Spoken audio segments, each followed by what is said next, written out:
സഹായമതിസുന്ദരമന്ദഹാസം വാതാലയേശ മനിശം ഹൃദി ഭാവയാമി.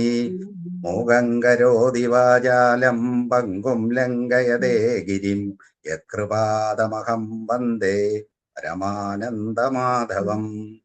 യസ്യൈവ സ്ഫുരണം സദാത്മകമസത്കൽപ്പാർത്തകം ഭാസത്തെ സാക്ഷാത് തത്വമസീതി വേദവചസാ യോ ബോധയത്യാശ്രിതാൻ യസ് സാക്ഷാത്കരണാത് ഭവേന പുനരാവൃത്തിർഭവാംഭോ നിധൗ. തസ്മൈ ശ്രീ ഗുരുമൂർത്തയേ നമൈദം ശ്രീ ദക്ഷിണാമൂർത്തയേ. ക്ലാസ് ആരംഭിക്കാം. എല്ലാവർക്കും കേൾക്കാമല്ലോ? നമ്മൾ കഴിഞ്ഞ ക്ലാസ്സിൽ ആദ്യത്തെ ദശകം, ഒന്നാം ദശകം 6ാമത്തെ ശ്ലോകം പറഞ്ഞ് നിർത്തി. 6ാമത്തെ എല്ലാവരും 6 ശ്ലോകങ്ങൾ വായിച്ചു പഠിച്ചല്ലോ. 6 ശ്ലോകങ്ങൾ പരിചയമായല്ലോ. 6ാമത്തെ ശ്ലോകം ഞാനൊന്ന് ചൊല്ലാം.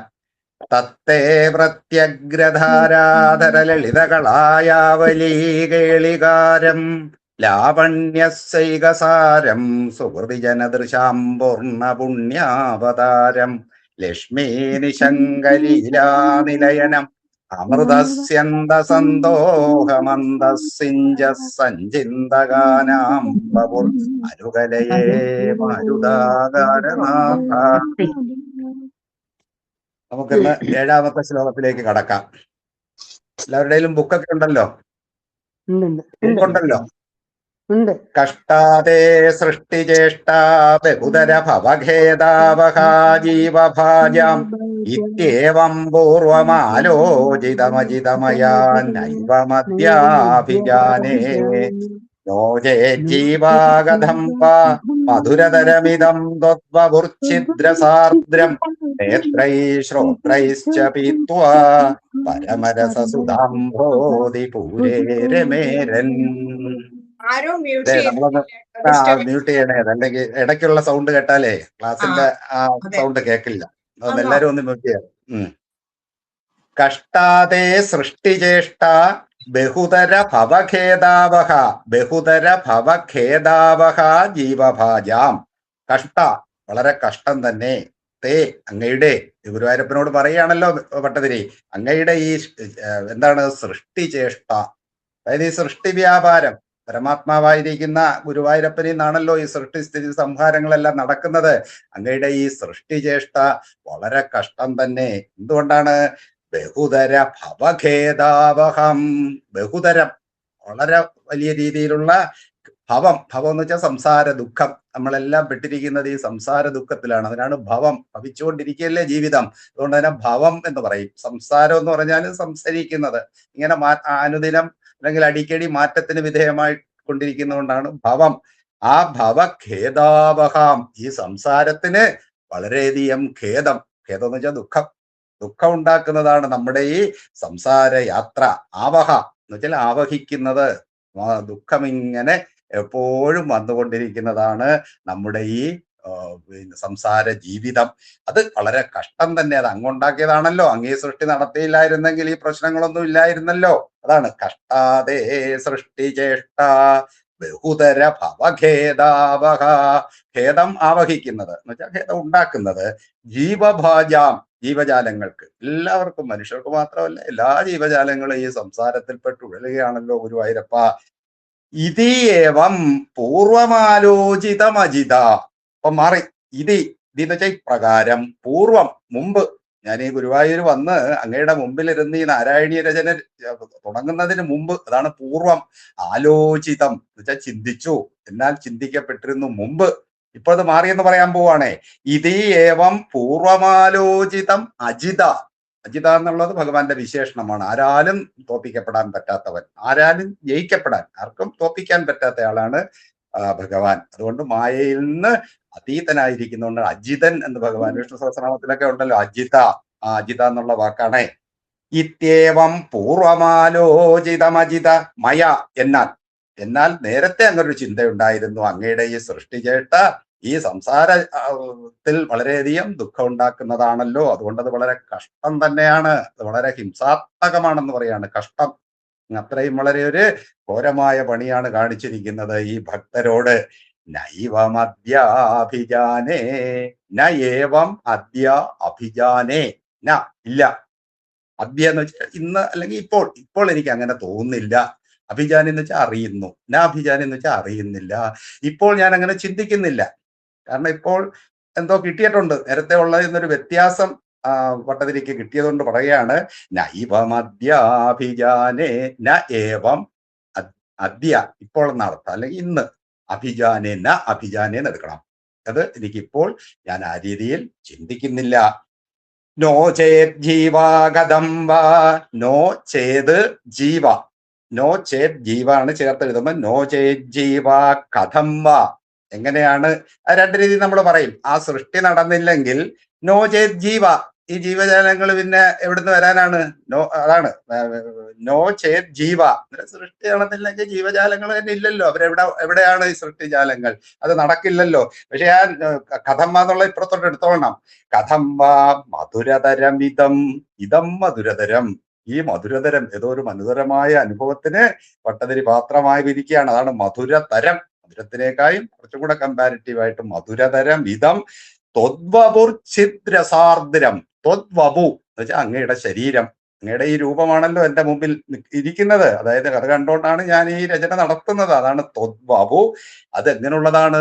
ചിത് രസാർദ്രം. ചിദ്രസം ഇങ്ങനെ കിനിഞ്ഞ് നനഞ്ഞൂറി വരുന്നതാണ്, ആർദ്രമായി കൊണ്ടിരിക്കുന്നതാണ്. ആ ജ്ഞാന സ്വരൂപമാണ് ഞാൻ എന്റെ മുമ്പിൽ കാണുന്നത് എന്ന് പറയാണ്. അതാണ് ചിത് രസാർദ്രം. ആ വാക്കുകളൊക്കെ കണ്ടോ? ചിത് എന്ന് വെച്ചാൽ ബോധം, ജ്ഞാനം. അതിന്റെ രസം ഇങ്ങനെ ഊറി വരുന്ന ആ രൂപം. അതാണല്ലോ പറഞ്ഞ തത്താവദ്ഭാതി സാക്ഷാൽ ഗുരുഭവനപുരേ. ബ്രഹ്മതത്വം. ആ ബ്രഹ്മതത്വമാണ് അവിടെ ഇരിക്കുന്നത്. അതായത് ജ്ഞാനസ്വരൂപമാണ്. അതുകൊണ്ട് ഞാനിപ്പോൾ നോചേ ജീവാ കഥം വാ മധുരതരമിതം ത്വദ്വപു. ത്വദ്വപു അങ്ങയുടെ ശരീരം ഛിദ്രസാർദ്രം നേത്രൈ ശ്രോത്രൈശ്ച പീത്വാ. ഈ കണ്ണുകൊണ്ടും എന്റെ ചെവി കൊണ്ട് ഞാനതിപ്പോ ഇങ്ങനെ പാനം ചെയ്യുകയാണ്.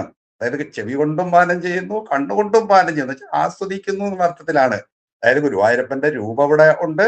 അപ്പൊ അതുപോലെ തന്നെ ഈ അഷ്ടപതി ഗാനവും എല്ലാം ഇവിടെ കേൾക്കില്ലേ? ഉള്ളത്തോള് പറയുന്ന കണക്ക് ഇടയ്ക്കൊലിയൊത്തു തിരുനാമോദ്ഘോഷങ്ങൾക്ക് ഇടയ്ക്കു കേൾക്കാകുന്നു രമ്യാഷ്ടപതി ഗാനം. ആ ഗീതഗോവിന്ദമൊക്കെ ഇങ്ങനെ പാടുമ്പം ആ ചെവിക്കൊക്കെ അത് എന്തൊരു മധുരമാണ്. അതുപോലെ തന്നെ ഭഗവത് രൂപത്തിലേക്ക് നോക്കിക്കൊണ്ടിരിക്കുമ്പോൾ എന്തൊരു രസമാണ് കിട്ടുന്നത്. അതനുഭവിക്കാൻ പറ്റില്ലായിരുന്നല്ലോ. അങ്ങേ സൃഷ്ടി നടത്തിയത് കൊണ്ടാണല്ലോ എനിക്കത് അനുഭവിക്കാൻ കഴിഞ്ഞത്. അതുകൊണ്ട് ഞാൻ ഇപ്പോഴങ്ങനെ ചിന്തിക്കുന്നില്ല. പൂർവമാലോചിതമജിത. പണ്ടെനിക്ക് അങ്ങനെ ഒരു ചിന്തയുണ്ടായിരുന്നു, ഇപ്പോൾ അങ്ങനെ ഒരു ചിന്തയുമില്ല. അതാണ് നോചേ ജീവ കഥം വാ മധുരതരമിതം ത്വദ്വപു ചിത് രസാർദ്രം. ചിത് രസാർദ്രം നേത്രൈ ശ്രോത്രൈശ്ച. ശ്രോത്രൈ വിസർഗം കഴിഞ്ഞിട്ട് ച, അതാണ് ശ്രോത്രൈശ്ച. നേത്രൈഹി ശ്രോത്രൈശ്ച പീത്വ ആസ്വദിച്ചിട്ട് പരമരസസുധാംഭോധിപൂരേ രമേരൻ. ഇതിനും കിട്ടുന്ന ആ അനുഭവം എന്തുവാണ്? പരമരസം. ഇതിനപ്പുറത്ത് വേറൊരു രസം ഇല്ല. ഭട്ടതിരി ഇതുവരെ ജീവിതത്തിൽ 27 വയസ്സ് കഴിഞ്ഞല്ലോ, പല സുഖങ്ങളും അദ്ദേഹത്തിന് കിട്ടിയിട്ടുണ്ട്. പക്ഷെ അതിനേക്കായും എല്ലാം ആ പരമരസം, ബ്രഹ്മരസമാണ് ഇങ്ങോട്ട് ഒഴുകുന്നത്. അതാണ് പരമരസ സുധാംഭോധി. ഇതിന്റെ ഒന്നും കൂടെ കട്ടിപ്പിച്ച് പറയാണ് സുധ. സുധ എന്ന് വെച്ചാൽ അമൃതം. അതിന്റെ അംബോധി എന്ന് വെച്ചാൽ സമുദ്രം. ആ സമുദ്രത്തിൽ മുങ്ങിക്കിടക്കുകയാണ്, ആ സുഖ സമുദ്രത്തിൽ. ആ ആനന്ദാനുഭവത്തിന്റെ ഒരു തീവ്രത കാണിക്കാനാണ് പരമരസ സുധാംബോധി. പൂരെ എന്ന് വെച്ചാൽ അതിന്റെ പ്രവാഹം, അതിന്റെ ആ സമൃദ്ധിയെ കാണിക്കാനാണ് പൂരം. പൂരേ രമേർ കഥം വാ രമേരൻ എന്നെടുക്കണം. ഈ സൃഷ്ടി നടന്നില്ലെങ്കിൽ ഞാൻ എങ്ങനെയാണ് അതിൽ രമിക്കാൻ എനിക്ക് കഴിയുന്നത്? ഇത്രയും ഒരു സൗഭാഗ്യം എനിക്ക് ഉണ്ടായത് കൊണ്ട്, അങ്ങയുടെ ഈ സൃഷ്ടി വ്യാപാരം കൊണ്ടാണല്ലോ. അതായത് ആ ഗുരുവായൂരപ്പന്റെ ആ മഹിമയും അവിടെ ഇരിക്കുമ്പോൾ അദ്ദേഹത്തിന് കിട്ടുന്ന ആ ആനന്ദവും. നമ്മൾ ഗുരുവായൂരൊക്കെ പോകുമ്പോൾ പല ഭക്തർക്കും ഈ ആനന്ദം കിട്ടുന്നുണ്ട്. ആ ദീപാരാധന കാണുമ്പോൾ നമുക്കിവിടെ മനസ്സിലൊക്കെ വരുന്ന ആ ഒരു ആനന്ദം ഉണ്ടല്ലോ, വേറെ മറ്റ് ലൗകിക വിഷയങ്ങളിൽ നിന്ന് കിട്ടുന്ന തുച്ഛമായ ആനന്ദത്തെക്കാൾ എത്രയോ വലുതാണ്. അതാണ് ഇവിടെ സൂചിപ്പിക്കുന്നത്. ആ ബ്രഹ്മരസം നമ്മളിലേക്ക് ആവാഹിച്ചു വരുമ്പോഴുണ്ടാകുന്ന ആ ആനന്ദത്തിന്റെ പൂരം. അതെങ്ങനെയാണ് എനിക്ക് ഈ സൃഷ്ടിചേഷ്ട അങ്ങ് നടത്തിയില്ലായിരുന്നെങ്കിൽ ആസ്വദിക്കാൻ കഴിയുക ഭഗവാനെ? അതാണ് കഷ്ടാതേ സൃഷ്ടിചേഷ്ട ബഹുതര ഭവഖേദാവഹാ ജീവഭാജാം ഇത്യേവം പൂർവമാലോചിതമജിത മയാ നൈവമദ്യാഭിജാനേ നയേവം അതാണ് നൈവം അദ്യ അഭിജാനേ പൂർവമാലോചിതമജിതമയ നൈവം തന്നെ എവം എന്ന് വെച്ചാൽ തന്നെ പ്രകാരം നൈവം അദ്യാഭിജാനേ നോചേത് ജീവ കഥം വാ മധുരതരമിതം ത്വദ്വപു ചിദ്രസാർദ്രം നേത്രൈ ശ്രോത്രൈശ്ച പീത്വ. നേത്രം കൊണ്ടും കണ്ണുകളെ കൊണ്ടും ചെവികളെ കൊണ്ടും ഒക്കെ ഞാൻ ഇങ്ങനെ ആസ്വദിക്കുകയാണേ. പരമരസസുധാംഭോതിപൂരേ രമേരൻ. അങ്ങനെ ആ ആസ്വാദനം എന്നെ ഇങ്ങനെ ആ പരമരസത്തിൽ പാടിക്കുകയാണ്. ആ ബ്രഹ്മരസത്തിന്റെ ആ ഒരു തീവ്രമായ ഒരു അനുഭവ സാന്ദ്രതയാണ് മേൽപ്പത്തൂർ ഈ ഒരു ശ്ലോകത്തിൽ കൂടി അവതരിപ്പിക്കുന്നത്. മനസ്സിലായോ? എല്ലാവരും മ്യൂട്ട് ചെയ്തിരിക്കുകയാണല്ലോ. അടുത്ത ശ്ലോകത്തിൽ തന്നെ സംശയമുള്ളത് കുറിച്ചു വെക്കണം. നമുക്ക് അവസാനം ഒരു 10-15 മിനിറ്റ് സംശയ നിവാരണത്തിന് എടുക്കുമ്പോൾ ഈ ചോദ്യങ്ങൾ ചോദിക്കാം. കാരണം പലർക്കും ഇതിന്റെ ആ ഒരു വിഗ്രഹവും സന്ധിയൊക്കെ പലവും സംശയം വരാം. ഒന്നോടൊന്ന് പറഞ്ഞാൽ കൊള്ളായിരുന്നു. ഒന്നോടൊന്ന് വായിച്ചാ. കഷ്ടാതേ സൃഷ്ടിചേഷ്ട. അല്ലയോ ഗുരുവായൂരപ്പാത്തേ, അങ്ങയുടെ ഈ സൃഷ്ടിചേഷ്ട വളരെ കഷ്ടമാണല്ലോ ഈ ജീവഭാജാം, ഈ ജീവികൾക്കൊക്കെ. അതാണ് കഷ്ടാതേ സൃഷ്ടിചേഷ്ട. അത് ബഹുതര ഭവഖേദാവഹാം. ഈ ഭവം, ഈ സംസാരത്തിൽ ഖേദം, ദുഃഖം ആവഹിക്കുന്നതാണ്. ബഹുതരത്തിലുള്ള, അതായത് കൊച്ചു ദുഃഖങ്ങളൊന്നുമല്ല, നാനാതരത്തിലുള്ള ദുഃഖങ്ങളെ കൊണ്ടുവരുന്നതാണ് അങ്ങയുടെ ഈ സൃഷ്ടിചേഷ്ട. ജീവഭാജാം, ജീവജാലങ്ങൾക്കെല്ലാം ഇവിടൊക്കെ ജീവനുണ്ടോ അവിടെ എല്ലാം ദുഃഖങ്ങളേ ഉള്ളൂ, അല്ലേ?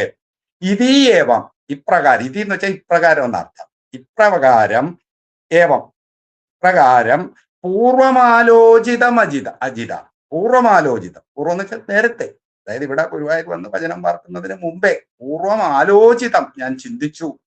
അജിത, അല്ലയോ ഭഗവാനെ, ആരാലും തോപ്പിക്കപ്പെടാൻ പറ്റാത്ത ഭഗവാനെ, മയ എന്നാൽ നൈവമദ്യാഭിജാനേ. അതാ പ്രധാനം. ന ഏവം അദ്യ അഭിജാനേ. അദ്യ ഏവം ന അഭിജാനേ. ഞാൻ ഇപ്പോൾ അങ്ങനെ ഒട്ടും ചിന്തിക്കുന്നില്ല. എനിക്ക് അങ്ങനെ ഒരു വിഷമവും ഇല്ല. കാരണം എന്താണ്? നോചേ ജീവാഗതം വാ മധുരതരമിതം ഛിദ്രസാർദ്രം നേത്രൈ ശ്രോത്രൈശ്ച പീത്വ. എന്ന് വെച്ചാൽ എന്നുള്ള അർത്ഥത്തിലാണ്. ഇംഗ്ലീഷിൽ ആൻഡ്, അതായത് കണ്ണുകൊണ്ടും ചെവി കൊണ്ടും എങ്ങനെയാണ് എനിക്ക് ആസ്വദിക്കാൻ. പീത്വ എന്നുള്ള വാക്കൊക്കെ അതിന്റെ ആ ഒരു ആസ്വാദനത്തിന്റെ ഒരു ഇതില്ലേ, പാനം ചെയ്യുക എന്ന് പറയുമ്പോൾ അങ്ങ് രസിച്ചു കുടിക്കുകയാണ്. അതാണ് പീത്വ, പരമരസം. രസം പീത്വ. സുധാംഭോതി അമൃത സമുദ്രം എന്നാ പറയുന്ന ഒരു മൗന ഘനാമൃതാബ്ദിയാകും എന്ന് പറയാറുണ്ടല്ലോ. മൗന ഘനാമൃതാബ്ദി, ഇങ്ങനെയൊക്കെ ഇതിനെപ്പറ്റി പറയാൻ പറ്റൂല്ലേ? അനുഭവിയാതറിവയില്ല അഖണ്ഡമാം ചിത് ഘനം. ഇത് മൗന ഘനാമൃതാബ്ദിയാകും. ചിത് ഘനം, അതാണ് സാന്ദ്രാനന്ദ ജ്ഞാനം എല്ലാം കൂടെ ചേർന്നുള്ള ചിത് ഘനം.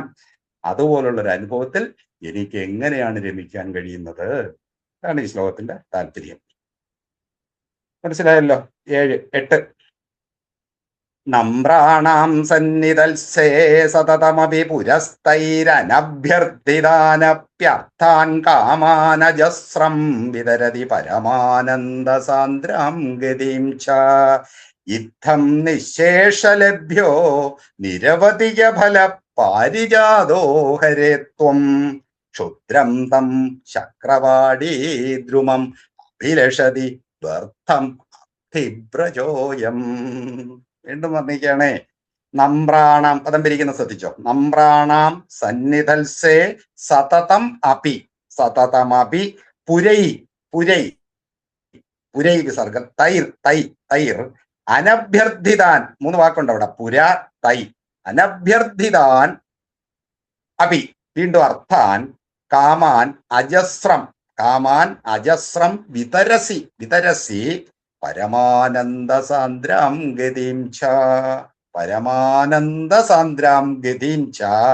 ഇദ്ധം നിശേഷലഭ്യോ നിരവധിക ഫല പാരിജാതോ ഹരേ ത്വം.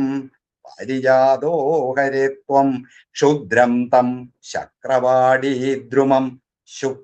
ക്ഷുദ്രം തം ശക്രവാടി ദ്രുമം അഭിലഷതി വ്യർത്ഥം വ്യർത്ഥം അർത്ഥിഭ്രജോയം അർത്ഥിഭ്രജോയ. ഇവിടെ നമ്രാണാം, നമ്രാണം എന്ന് വെച്ചാൽ നമിക്കുന്നവർ, അല്ല ഉനിച്ചു നിൽക്കുന്നവർ. അവിടെ പോയി ഭഗവാന്റെ മുമ്പിൽ ഒന്ന് തല ഉനിച്ചാൽ മതി, വേറെ ഒന്നും ചെയ്യണ്ട. അതാണ് നമ്രാണാം. അങ്ങനെ തല ഉനിച്ച് നമ്രശിരസ്കരായി നിൽക്കുന്നവർക്ക് സന്നിധൽസേ സതതമപി, അവരുടെ മുമ്പിൽ എപ്പോഴും ഭഗവാൻ സന്നിധാനം ചെയ്യും. അതായത് ഭഗവാനെ ഒന്ന് നമിക്കാനായിട്ട് നമ്മൾ അവിടെ ചെന്ന് കഴിഞ്ഞാൽ നമ്മുടെ ഭഗവാന്റെ സാന്നിധ്യം എപ്പോഴും അവരിൽ ഉണ്ടാകും. അതാണ് നമ്രാണാം സന്നിധൽസേ. സന്നിധാനം ചെയ്യാന്ന് വെച്ചാൽ നമ്മുടെ സാമീപ്യം, എപ്പോഴും ഭഗവത് സാമീപ്യം നമുക്ക് അനുഭവിക്കാൻ കഴിയും. സതതം, എപ്പോഴും. അഭി പുര തൈരനഭ്യർത്ഥിതാൻ, അതായത് നമ്രാണാം സന്നിധൽസേ സതതമപി പുര എന്നെടുക്കണം. അവരുടെ മുമ്പിൽ ഭഗവാൻ എപ്പോഴും സന്നിധാനം ചെയ്യുന്നു. പുര എന്ന് വെച്ചാൽ മുമ്പിൽ എന്നാ. അവരുടെ മുമ്പിൽ ഭഗവാൻ എപ്പോഴും ഉണ്ട്. നമ്രാണാം, നമിക്കുന്നവരുടെ മുമ്പിൽ. നമ്രാണാം സന്നിധൽസേ സതതം സതതമപി പുര തൈരനഭ്യർത്ഥിതാൻ. തൈർ, തൈർ എന്ന് വെച്ചാൽ ഇവിടെ അവരാൽ, തൈർ സംസ്കൃത വിഭക്തികളാ. തൈർ, അവരാൽ അനഭ്യർത്ഥിതാൻ. അതായത് ഭഗവാന്റെ മുമ്പിൽ ഇപ്പൊ പോയി ഒന്നും ചോദിക്കണ്ട, നമ്മളൊന്ന് തല ഉദിച്ചാ മതി. ഭഗവാൻ എല്ലാം അറിഞ്ഞു ഭഗവാൻ, ഇവനിന്നെടുത്തു ചൊല്ലേണമോ ദുരിതം ഒക്കെ അകറ്റണേ നീ. അതാണ് ഭഗവാന്റെ ആരും പോയി ചോദിക്കേണ്ട കാര്യമില്ല, സർവജ്ഞനാണ്. നമുക്ക് വേണ്ടത് എന്താണെന്നൊക്കെ ഭഗവാന് വ്യക്തമായിട്ട് അറിയാം. നമ്മൾ ചോദിച്ചു കഴിഞ്ഞാൽ അത് കുറഞ്ഞു പോകും. അതുകൊണ്ടാണ് നമ്മൾ ചോദിക്കാതെ തന്നെ അനഭ്യർത്ഥിതാൻ, നമ്മുടെ അപേക്ഷ കൂടാതെ അനഭ്യർത്ഥിതാൻ അഭി അർത്ഥാൻ, എന്ന് വെച്ചാൽ നമ്മുടെ കാര്യങ്ങളെല്ലാം, ഇതാണ് അർത്ഥാൻ, വേണ്ട കാര്യങ്ങളെല്ലാം. അർത്ഥാൻ കാമാൻ, എല്ലാ കാമങ്ങളും, നമ്മുടെ ആഗ്രഹ പൂർത്തീകരണങ്ങൾ എന്ത് വേണമെങ്കിലും ഭഗവാൻ തരുമെന്ന് പറയുകയാണേ, നമ്മൾ ചോദിക്കാതെ തന്നെ.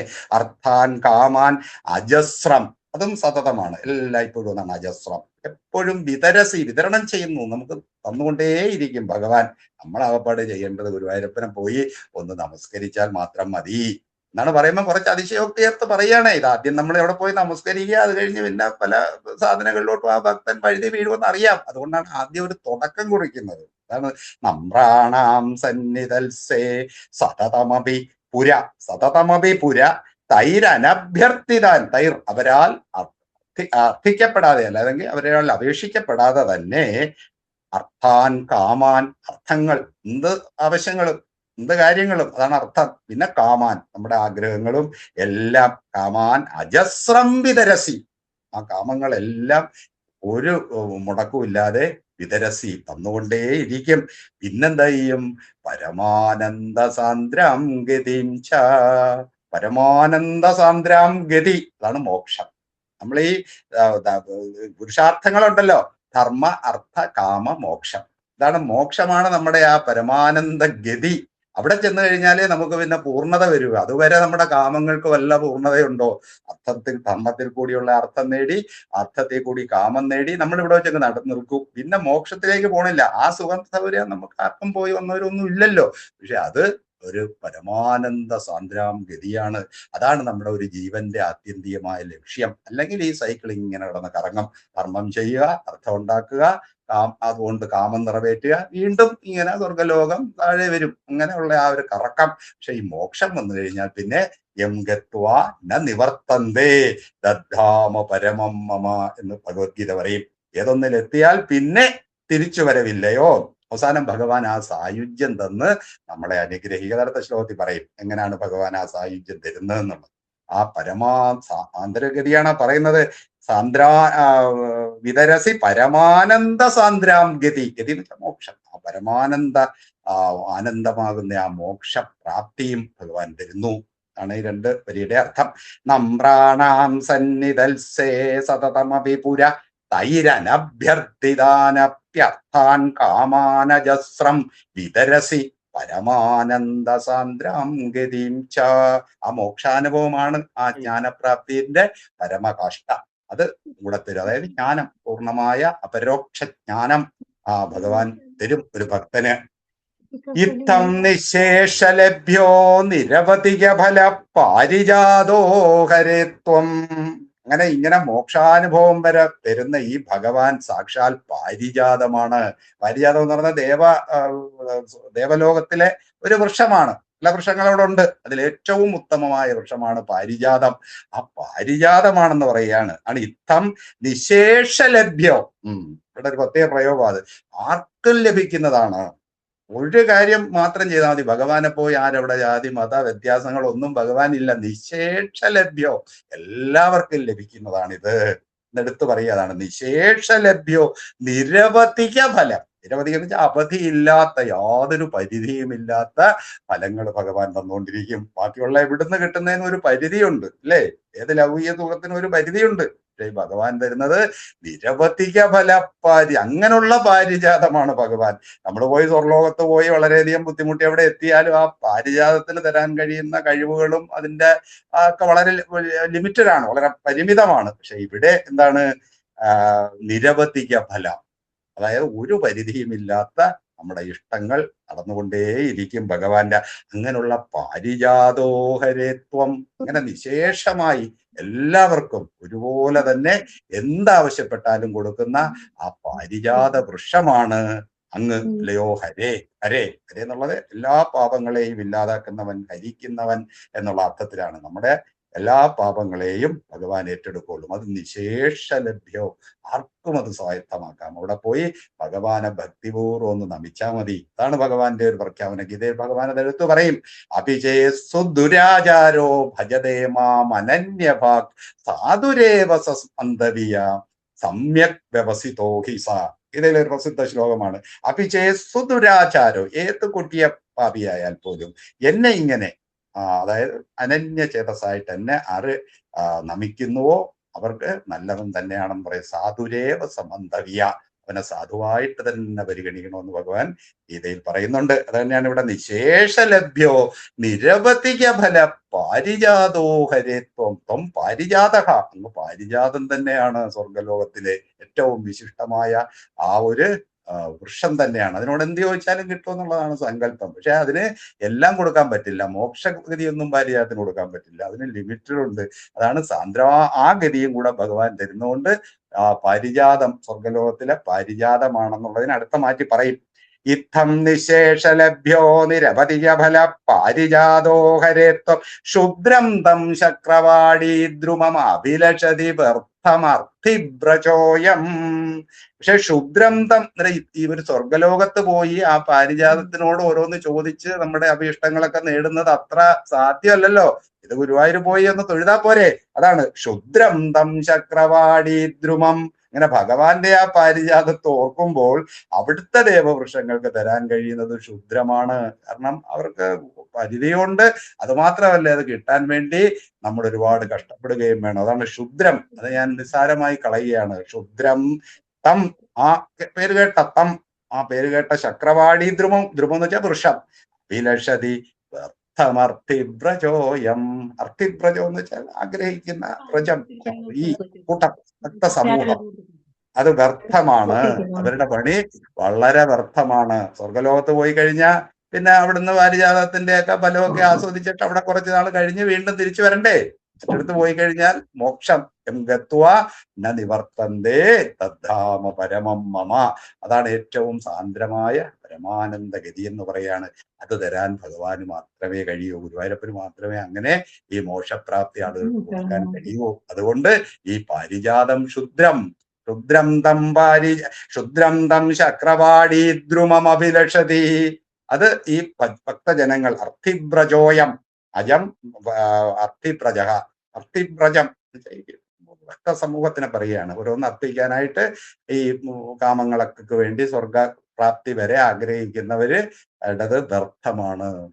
അവർക്ക് അത് വളരെ നിഷ്ഫലമാണ്. ഇതുമായിട്ട് നോക്കുമ്പോൾ, അല്ലാതെ നോക്കുമ്പോൾ സ്വർഗം പ്രാപ്തി വളരെ വലുതാണല്ലോ. നമ്മുടെ എല്ലാം സ്വർഗത്ത് പോകണമെന്നുള്ളതാണല്ലോ ഏറ്റവും വലിയതായിട്ട് പറയുന്നത്. പക്ഷെ ഇത് സ്വർഗത്തിനേക്കാളും അപ്പുറത്തെ കാമപൂരണമാണ് ഭഗവാൻ തരുന്നത്. സ്വർഗത്ത് പോയി കഴിഞ്ഞാൽ തിരിച്ചു വരണം. ഇവിടെ നമ്മൾ കുറെയൊക്കെ ധാർമ്മികമായ ജീവിതമൊക്കെ നയിച്ച് നമ്മള് സ്വർഗത്ത് പോകാൻ പറ്റും അതൊക്കെ പറയുന്നുണ്ടല്ലോ. അത് കഴിഞ്ഞാൽ തിരിച്ചു വരണ്ടേ? തേതം ഭുക്വാ സ്വർഗലോകം വിശാലം ക്ഷീണേ പുണ്യേ മർത്യലോകം വിശന്തി ഏവം ത്രയീധർമ്മമനുപ്രപന്ന ഗതാഗതം കാമകാമാലബന്ധേ. ഗീത പറയും. അതായത് ഗതാഗതം, പോക്കുവരവ് താഴോട്ടും മേലോട്ടും വന്നുകൊണ്ടിരിക്കും. ഇവിടുന്ന് കുറെ പുണ്യങ്ങളൊക്കെ ആർജിക്കും, സ്വർഗലോകത്ത് പോയി പാരിജാതത്തിന്റെ കുറെയൊക്കെ വാങ്ങിച്ചൊക്കെ അവിടെ കഴിയാം. പക്ഷെ അത് കഴിയുമ്പോൾ ക്ഷീണം, പുണ്യം തീരുമ്പോൾ അവിടുന്ന് പുറത്താക്കും. വീണ്ടും മർത്യലോകത്ത് വന്ന് വീണ്ടും അത് സമ്പാദിച്ച് ഇങ്ങനെ ചാക്രികമായിട്ട് കറങ്ങിക്കൊണ്ടിരിക്കും. അതാണ് തേതം ഭുക്വാ സ്വർഗലോകം വിശാല. ഇങ്ങനെ കർമ്മധാർമ്മികമായിട്ട് ജീവിക്കുന്ന ഒരു കാര്യം പറയുകയാണേ, അവർക്കിതേ കിട്ടൂ. പക്ഷെ ഇവിടെ അതല്ല. ആ സാന്ദ്രാം ഗതിയും കൂടെ ഭഗവാൻ തരുമെന്ന് പറയാണ്. നമ്രാണാം സന്നിധൽസേ സതതമപി പുരസ്തൈരനഭ്യർത്ഥിതാനപ്യർത്ഥാൻ കാമാനജസ്രം വിതരസി പരമാനന്ദ സാന്ദ്രം ഗതിം ച യുദ്ധം നിശേഷലഭ്യോ നിരവധിക ഫല പാരിജാതോ ഹരേ ത്വം.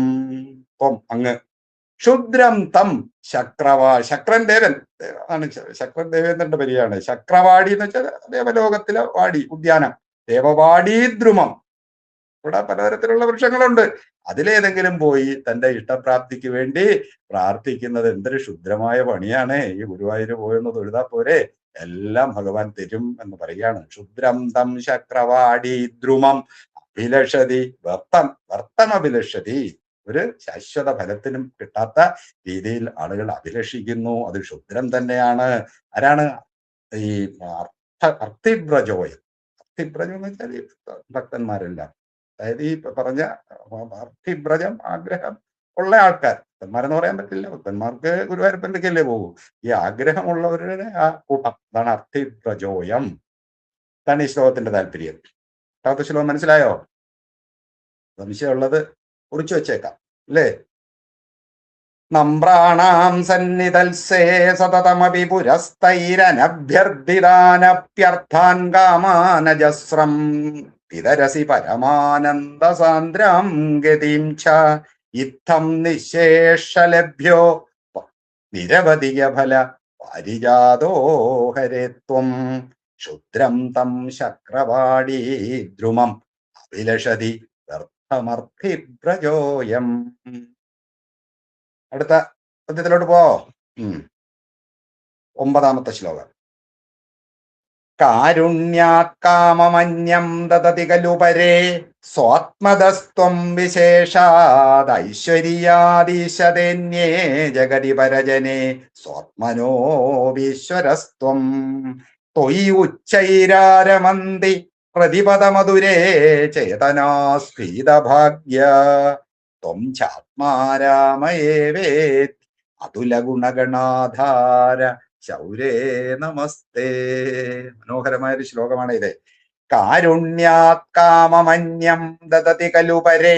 കാരുണ്യാത് കാമമന്യം, കാമമന്യം ദദതി ഖലു പരേ സ്വാത്മതസ്ത്വം. സ്വാത്മതഃ സ്വാത്മതസ്ത്വം. ഇസ വരുന്നത് വിസർഗം വരുമ്പോഴാ. സ്വാത്മതസ്ത്വം വിശേഷാത്. വിശേഷാത് ഐശ്വര്യാത് ഈശതേന്യേ. ഐശ്വര്യാത് ഈശതേന്യേ ജഗതി പരജനേ സ്വാത്മനോപീശ്വരസ്ത്വം. സ്വാത്മനോപീശ്വരസ്ത്വം.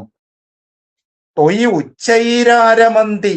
ത്വയി ഉച്ചൈരാരമന്തി പ്രതിപദമധുരേ ചേതനാസ്ഫീതഭാഗ്യ. ത്വയി ഉച്ചൈരാരമന്തി. ത്വയി ഉച്ചൈരാരമന്തി പ്രതിപദമധുരേ ചേതനാസ്ഫീതഭാഗ്യ ത്വം ചാത്മാരാമയേവേ ഇതി അതുല ഗുണഗണാധാര. ഏവ ഏവേ ഇതി അതുല ഗുണഗണാധാര എന്ന ഏവേത്യതുല ഗുണഗണാധാര ശൗരേ നമസ്തേ തേ നമഃ. എന്താണ് ഇവിടെ പറയുന്നത്? കാരുണ്യാത് കാമമന്യം ദദതി ഖലു പരേ. കാരുണ്യാത് കാമമന്യം ദദതി ഖലു പരേ. അതായത് ഗുരുവായൂരപ്പൻ അല്ലാതെ വേറെയും നമുക്ക് ഒരുപാട് ദേവതമാരുണ്ടല്ലോ അല്ലെ? 33 കോടി ദേവന്മാർ നമുക്കുണ്ട്. അതാണ് ഈ പരേ, അന്യര്. ഗുരുവായൂരപ്പനും മറ്റു അല്ലെങ്കിൽ ത്രിമൂർത്തികളെ നമുക്കെടുക്കാം. ഇവിടെ ഇഷ്ടദേവതാ വർണ്ണനമായോണ്ട് ഗുരുവായൂരപ്പനാണ് പരമാത്മ സ്വരൂപി എന്നുള്ള അർത്ഥത്തിൽ വർണ്ണിക്കുന്നേ ഉള്ളൂ. ശിവപുരാണത്തിൽ ശിവനാണെന്ന് പറയാം. അത് ഇഷ്ടദേവതയുടെ ഒരു വചനം, അർത്ഥവാദം എന്ന് പറയും അതിന്. ഏതിനെ നമ്മൾ സ്തുതിക്കുന്നു അത് തന്നെയാണ് നമ്മൾ പരമാത്മാവായിട്ട് കാണുക എന്നുള്ളതേ ഉള്ളൂ. എന്തായാലും അതിലെത്തിച്ചേരുക. അതുകൊണ്ട് ഇവിടെ ഗുരുവായൂരപ്പനെ തന്നെ ഏറ്റവും ശ്രേഷ്ഠമായിട്ടുള്ള ഒരു പരമാത്മ സ്വരൂപമായിട്ട് പറയുന്നതേ ഉള്ളൂ. കാരുണ്യാത് കാമമന്യം ദദതി ഖലു പരേ. പരേ പരേന്ന് വെച്ചാൽ മറ്റുള്ളവർ, മറ്റ് ദേവതമാർ അവരെന്ത് ചെയ്യും?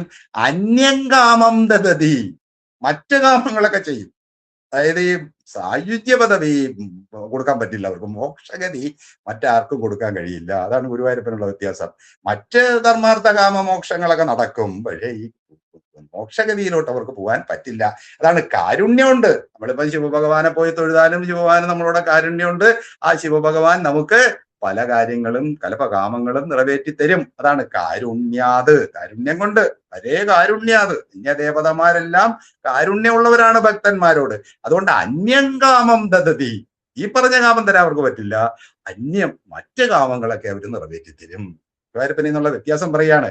കാരുണ്യാത് കാമമന്യം ദദതി, ദദതി കൊടുക്കുന്നു, ദാനം ചെയ്യുന്നു, കൊടുക്കുന്നു അവര്. ഖലു പരേ, ഖലു അല്ലോ, ഇങ്ങനെ കൊടുക്കുന്നുവല്ലോ, അതെല്ലാവർക്കും അനുഭവവേദ്യവുമാണ്. ഗണപതിക്ക് പോയി തേങ്ങ അടിച്ച് ഗണപതി ഭഗവാനെ ആത്മാർത്ഥമായിട്ട് തൊഴുതാൽ നമ്മുടെ ലക്ഷ്യപ്രാപ്തിയൊക്കെ നടക്കും. അതിലെ എല്ലാ ഭക്തജനങ്ങളും ഒന്നും വേണ്ടെന്നല്ല, പക്ഷെ അവരുടെയൊക്കെ പരിധി ഉണ്ടെന്ന് പറയുകയാണ്. അവർക്ക് കൂടുതൽ ഇപ്പൊ മോക്ഷത്തിന് പോയി ഗണപതിയുടെ പോയി ചോദിച്ചാൽ ഇതൊക്കെ പരമാത്മ സ്വരൂപത്തിൽ പറയുമ്പോൾ അവർ അങ്ങനെ നമുക്ക് പ്രാർത്ഥിക്കാം. പക്ഷെ ഇവിടെ ഗുരുവായൂരപ്പന്റെ സ്തുതി ആയതുകൊണ്ടാണ് അങ്ങനെ പറയുന്നത്. കാരുണ്യാത് കാമമന്യം ദദതി ഖലു പരേ സ്വാത്മതസ്ത്വം വിശേഷാത്. ഇതാണ് ഭഗവാന്റെ സ്വാത്മതം, തന്റെ സ്വരൂപത്തെ തന്നെ കൊടുക്കും ഭക്തന്മാർക്ക്. മറ്റുള്ളവർ അത് ചെയ്യില്ല. സ്വാത്മതസ്ത്വം കൊടുക്കുന്ന വെച്ചാൽ തന്നിലേക്ക് സായുജ്യം. അതായത് ഒരു ഭക്തന് ഭഗവാനിലേക്ക് പ്രവേശിക്കാനുള്ള അവകാശമുണ്ട്.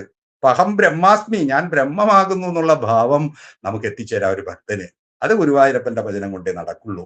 മറ്റുള്ളവർ ആ രീതിയിലുള്ള അടുപ്പിക്കലില്ല. അവര് നമുക്ക് തരുന്ന ഒരു അധികാരഭാവം, ഈശ്വരഭാവം തന്നിട്ട് ആ ഭക്തനാണെന്നുണ്ട് നിങ്ങൾ ചോദിക്കുന്നത് തരുന്നു. പക്ഷെ ഗുരുവായൂരപ്പൻ അതല്ല, ആ ഭക്തനെ തന്നിലേക്ക് തന്നെ ഞെടുക്കും. അതാണ് സ്വാത്മതസ്ത്വം, തന്റെ ആത്മാവിനെ തന്നെ ദാനം ചെയ്യും. അതായത് തന്നെ തന്നെ ഒരു ഭക്തന് കൊടുക്കാൻ കഴിവ് ഭഗവാനേ ഉള്ളൂ. അങ്ങനെയാണ് ഭഗവാൻ ചെയ്യുന്നതെന്ന് പറയാണ്. സ്വാത്മതസ്ത്വം വിശേഷാത്, മറ്റുള്ളവരിൽ നിന്ന് പ്രത്യേകിച്ച്, അതായത് അവരിൽ നിന്നുള്ള വ്യത്യസ്തമായ, അതാണ് വിശേഷാത്. ഗുരുവായൂരപ്പനുള്ള ഒരു വിശേഷ ഗുണം എന്ന് പറയുന്നത് തന്റെ ആത്മാവിനെ തന്നെ, തന്റെ സ്വരൂപത്തെ തന്നെ ആ ഭക്തന് ദാനം ചെയ്യാനുള്ള കഴിവ് ഗുരുവായൂരപ്പനുണ്ട്. സ്വാത്മതസ്ത്വം വിശേഷാത്. ഇനി മറ്റുള്ളവരുടെ കാര്യം പറയാണ്. ഐശ്വര്യാത് ഈശതേന്യേ ജഗതി പരജനെ. ഐശ്വര്യം അവർക്കെല്ലാം ഉണ്ട്. ഈശ്വരന്മാരല്ലേ, ഈശ്വരൻ എന്ന് വെച്ചാൽ സ്വാമിത്വം, ആ പ്രഭുഭാവം ഉള്ളതുകൊണ്ട് എല്ലാ ദേവതകൾക്കും ഉണ്ടല്ലോ മനുഷ്യരി എന്നുള്ള ഒരു അതീശഭാവം. അതാണ് ഐശ്വര്യാത്. ആ ഐശ്വര്യം കാരണം ഈശതേന്യേ, ഈശതൻ, ഈശത്വം എന്ന് വെച്ചാൽ ആ പ്രഭുഭാവം, അന്യേ പരജനെ, അവർക്കെല്ലാം മറ്റ് ഉള്ളവരോടൊരു ഈശത്വം ഉണ്ട്, അവരുടെ ഒരു ഈശ്വനായിരിക്കാനുള്ള അധികാരമുണ്ട്. അതായത് ഭക്തന്മാരെക്കായും ആ ഒരു അവരുടെ ഒരു കാര്യങ്ങളൊക്കെ നിറവേറ്റി കൊടുക്കാനുള്ള ഒരു അധികാരം മറ്റ് ദേവതമാർക്കുണ്ട്. അതാണ് ഐശ്വര്യാദി ഈശതേന്യേ ജഗതി. ജഗതി എന്ന് വെച്ചാൽ ഈ ലോകത്ത്, പരജനെ, മറ്റ് ജനങ്ങൾക്ക് പരജനെ. പക്ഷെ ഇവിടെ എന്താണ്? സ്വാത്മനോവീശ്വരസ്ത്വം. അതായത് അവർക്ക് മറ്റുള്ള ഭക്തന്മാരിലെ അതീശത്വമുള്ളു, ഈശ്വരത്വമുള്ളു. ഗുരുവായൂരപ്പനാണെങ്കിൽ എന്താണ്? സ്വാത്മനോവീശ്വരത്വം, തന്നിലും ഈശ്വരത്വം ഉണ്ട്. അതാണ് അതൊരു പ്രത്യേക പ്രയോഗമാണ്. സ്വാത്മനോവീശ്വരത്വം, തന്നെ തന്നെ നിയന്ത്രിക്കാൻ ഭഗവാന് അധികാരമുണ്ട്. മറ്റുള്ളവർക്ക് അതില്ല. എന്നാൽ ഇവര് ഭഗവാന്റെ കീഴിലാണ്. അവരുടെ സൃഷ്ടിച്ചത് ഇപ്പം ബ്രഹ്മാവ് ത്രിമൂർത്തിയാണെങ്കിലും ബ്രഹ്മാവിനും ഈ പറഞ്ഞ കണക്ക് നാശം വരും. അത് ഭഗവത്ഗീത പറയുമല്ലോ. ആ ബ്രഹ്മഭുവനാത് ലോക പുനരാവർത്തിനോർജുന. ഈ ബ്രഹ്മാവിന് പോലും സ്ഥിരതയില്ല, അത് പുനരാവർത്തിയാണ്. അതുകൊണ്ടാണ് തന്റെ ആത്മാവിനെ എപ്പം ശാശ്വതമായിട്ട് നിർത്താൻ ഈ മറ്റ് ദേവതമാർക്ക് അവരെല്ലാം ഗുരുവായൂരപ്പന് വിധേയരാന്ന് പറയാണ്. അതാണ് ഇവിടെ പറയുന്നത്. ഐശ്വര്യാത് ഈശതേന്യേ പരജനെ, മറ്റു ജനങ്ങളിൽ അവർക്ക് ഈശ്വരത്വം ഉണ്ട്. പക്ഷെ അവർക്ക് ഭഗവാൻ എന്താണ്? സ്വാത്മനോപീശ്വരത്വം. ഭഗവാൻ തന്റെ സ്വരൂപത്തിനും കൂടെ ഈശ്വരത്വം ഉള്ളവനാണ്. കാരണം ഭഗവാൻ സ്വയം അല്ലേ, ഭഗവാൻ എല്ലാം നശിക്കില്ലല്ലോ. അവസാനം ഈ പ്രളയം ഉണ്ടാകുമ്പോഴും ഭഗവാൻ അവിടെ ഇരിക്കും. അതുകൊണ്ട് ഭഗവാനെപ്പം ഒരിക്കലും ആ ഒരു ഈശ്വരഭാവം മറ്റുള്ളവരിൽ നിന്നില്ല.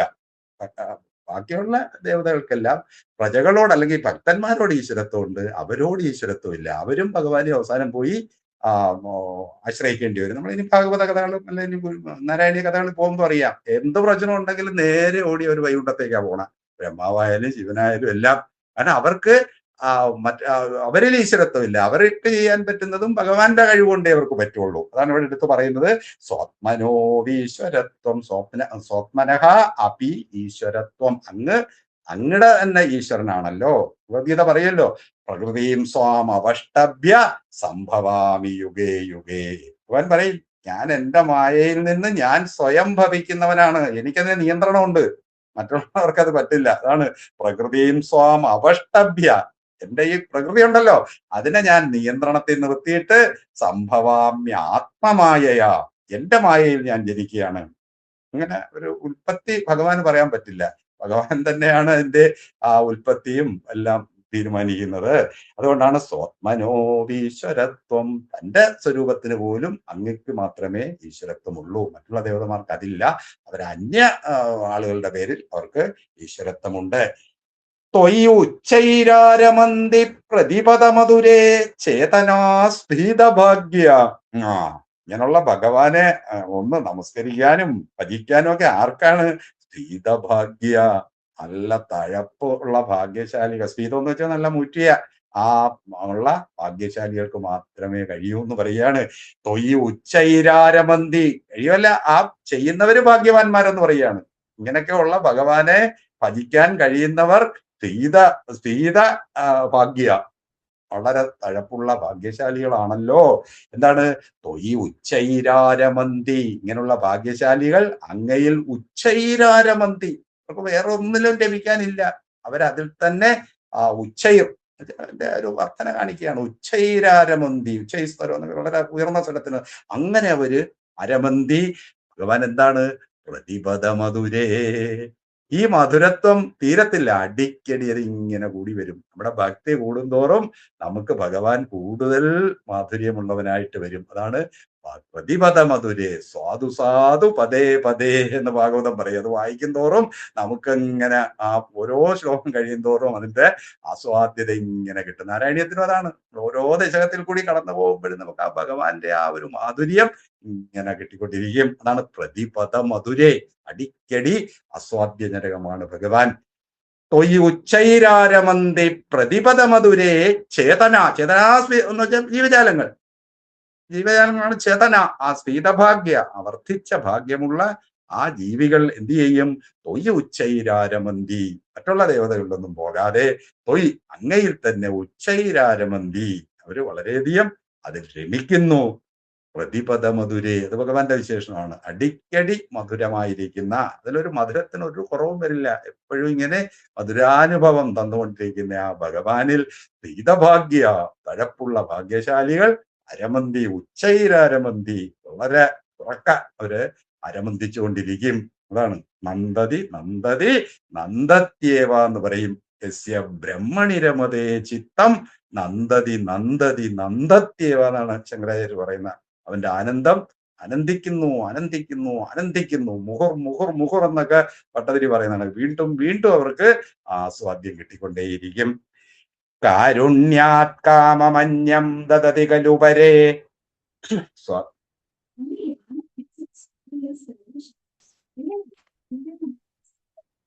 കാരുണ്യാത് കാമമന്യം ദദതി കലുപരേ സ്വാത്മതസ്ത്വം വിശേഷാദ് ഐശ്വര്യാദീശതന്യേ ജഗതി പരജനേ സ്വാത്മനോവീശ്വരസ്ത്വം. ത്വയ്യ് ഉച്ചൈരാരമന്തി പ്രതിപദ മധുരേ ചേതനാസ്ഫീതഭാഗ്യ. ചേതന എന്ന് വെച്ചാൽ ജീവികൾ, ആ സ്ഫീതഭാഗ്യരായിരിക്കുന്ന ജീവികൾ. ശ്വേതഭാഗ്യ ത്വം ചാത്മാരാമയേവേത്യ. അത് പറഞ്ഞില്ല, ത്വം ചാത്മാരാമയേവ. ഇനി ഭഗവാൻ തന്നെ ആത്മാരാമനാണ്, തന്നിൽ തന്നെ രമിക്കുന്നവനാണ്. ത്വം ച, അങ്ങും ആത്മാരാമൻ തന്നെയാണ് എപ്പോഴും. അങ്ങനെയുള്ള ഒരാളിൽ നിന്നല്ലേ ഇത് കിട്ടൂ. എപ്പോഴും അങ്ങ് രമിച്ചുകൊണ്ടിരിക്കുകയാണ് തന്റെ ആത്മാവിൽ നിന്ന്. വേറൊരു അന്യാപേക്ഷമില്ലാതെ ഭഗവാൻ ആത്മാരാമനാണ്. അങ്ങനെ ഭഗവാനെ ഭജിക്കുന്നവരും ആത്മാരാമന്മാരാണ് വരും. ഭഗവത്ഗീത പറയും, യസ്ത്വാത്മരതിരേവ സ്യാത് ആത്മതൃപ്തശ്ച മാനവ ആത്മന്യേവ ച സന്തുഷ്ട തസ്യ കാര്യം ന വിദ്യതേ. അങ്ങനെ ആ ആത്മാവിൽ തന്നെ രമിക്കാൻ കഴിയുന്നവർക്ക് വേറൊരു കാര്യവും തസ്യ കാര്യം ന വിദ്യത, അവന് വേറെ ഒന്നും അറിയേണ്ടതായിട്ടില്ല. അവൻ സ്വയം ആത്മാവിൽ, നമുക്കത് കിട്ടാത്തത് കൊണ്ടാണ്. കാരണം ഈ ആത്മസ്വരൂപം എന്ന് പറയുന്നത് സച്ചിദാനന്ദം തന്നെയാണല്ലോ. അതിലോട്ട് നമ്മൾ പോയി കഴിഞ്ഞാൽ പിന്നെ ഈ ബാഹ്യ വിഷയങ്ങളുടെ സുഖങ്ങളൊക്കെ വെറും നൈമിഷികങ്ങളും തുച്ഛങ്ങളുമായിട്ട് തോന്നും. അതാണ് ത്വം ചാത്മാരാമ, അങ്ങ് തന്നിൽ തന്നെ രമിക്കുന്നവനാണല്ലോ. ത്വം ചാത്മാരാമയേവേ ഇത്യതുല ഗുണഗണാധാര. ഇങ്ങനെയൊക്കെയുള്ള ആ അങ്ങ് അതുലം എന്ന് വെച്ചാൽ വേറൊന്നിനോട് താരതമ്യപ്പെടുത്താൻ പറ്റത്തില്ല. അതുലം, തുല്യതയില്ലാത്ത ഗുണങ്ങളുടെ ഗണം കൂട്ടത്തിന് ആധാരമായിരിക്കുകയാണല്ലോ. എല്ലാ സർവഗുണ സമ്പന്നനായിട്ടുമാണല്ലോ ഭഗവാനെ അങ്ങിരിക്കുന്നത്. അങ്ങ് ആത്മാരാമൻ തന്നെയാണ്. സ്വയം ആത്മാവിൽ രമിക്കുന്നവരാണ് ആത്മാരാമന്മാർ. അങ്ങനെയുള്ള ആത്മാരാമനാണ് അങ്ങ്. ശൗര്യേ നമസ്തേ, ആ ശുരസേന വംശത്തെ ശൗര്യായിരിക്കുന്ന അങ്ങയ്ക്കത്തെ നമഃ, നമസ്കാരം. അതാണ് എന്റെ ശ്ലോകത്തിന്റെ താല്പര്യം. കാരുണ്യാൽ കാമമന്യം ദദതി കലുപരേ സ്വാത്മതസ്ത്വം വിശേഷാദൈശ്വര്യാദീശതേന്യേ ജഗതി പരജനേ സ്വാത്മനോപീശ്വരസ്ത്വം ത്വയി ഉച്ചൈരാരമന്തി പ്രതിപദമധുരേ ചേതനാസ്ഫീതഭാഗ്യ ത്വം ചാത്മാരാമയേവേത്യതുല ഗുണഗണാധാര ശൗരേ നമസ്തേ. ഈ ശ്ലോകം മനസ്സിലായോ? 10ാമത്തെ ശ്ലോകം, ഈ ദശകത്തിന്റെ അവസാനത്തെ ശ്ലോകമാണിത്. ഐശ്വര്യം ശങ്കരാദീശ്വര വിനിയമനം വിശ്വതേജോഹരാണാം തേജസ്സംഹാരി വീര്യം വിമലമപി യശോ നിസ്പൃഹൈശോപഗീതം അംഗാസംഗാ സദാശ്രീ അഖില വിദസി ന കോവിദേ സംഗവാർത്ത തദ്വാദാകാരവാസിൻ മുരഹര ഭഗവശബ്ദമുഖ്യാശ്രയോസേ, ഭഗവശബ്ദമുഖ്യാശ്രയോസേ. അന്നേരം ഇവിടെ ഭഗവാൻ എന്നുള്ള വാക്കുണ്ടല്ലോ, ഭഗവാൻ എന്നാരെ വിളിക്കാമെന്ന് പറയുന്നതിന് ഒരു ഡെഫിനിഷൻ ഉണ്ട്. എന്തുവാണത്? ഐശ്വര്യസ്യ സമഗ്രസ്യ വീര്യസ്യ യശസ്ശ്രിയ ജ്ഞാനവിജ്ഞാനയോശ്ചൈവ ഷണ്ണാം ജഗൈതീരിണ. ആണ് 6 ഗുണങ്ങൾ തികയണം ഒരാൾ ഭഗവാൻ ആവണമെങ്കിൽ. എന്തൊക്കെയാണത്? ഐശ്വര്യം വേണം, സമഗ്രമായ ഐശ്വര്യം. അത് ഗുരുവായൂരപ്പനുണ്ടെന്ന് പറയാണ്. നമ്മൾ ഗുരുവായൂരപ്പനെ ഭഗവാൻ എന്ന് വിളിക്കുന്നത് അത് അതിന് അർഹനാണെന്ന് കാണിക്കാനാണ്. ഇത്രയും 6 ഗുണങ്ങൾ ഉണ്ടെങ്കിൽ ഒരാളെ നമ്മൾ ഭഗവാൻ എന്ന് വിളിക്കാവൂ. ഏതാണ്? സമഗ്രമായ ഐശ്വര്യം, പിന്നെ വീര്യം. സമഗ്രം എല്ലാത്തിലും എടുത്തോ. സമഗ്രമായ വീര്യം, സമഗ്രമായ യശസ്, സമഗ്രമായ ശ്രീ, ഐശ്വര്യം, പിന്നെ ജ്ഞാനം, വൈരാഗ്യം. ഈ 6 ആരോ ഇട്ടോ മ്യൂട്ട് ചെയ്താ. ഐശ്വര്യസ്യ സമഗ്രസ്യ വീര്യസ്യ യശസ്ശ്രിയ.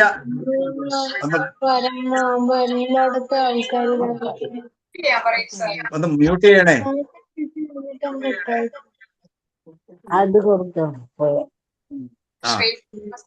അന്നേരം ഇത്രയും ഗുണങ്ങളുള്ള ആളിനെ നമുക്ക് ഭഗവാൻ എന്ന് പറയാൻ പറ്റൂ.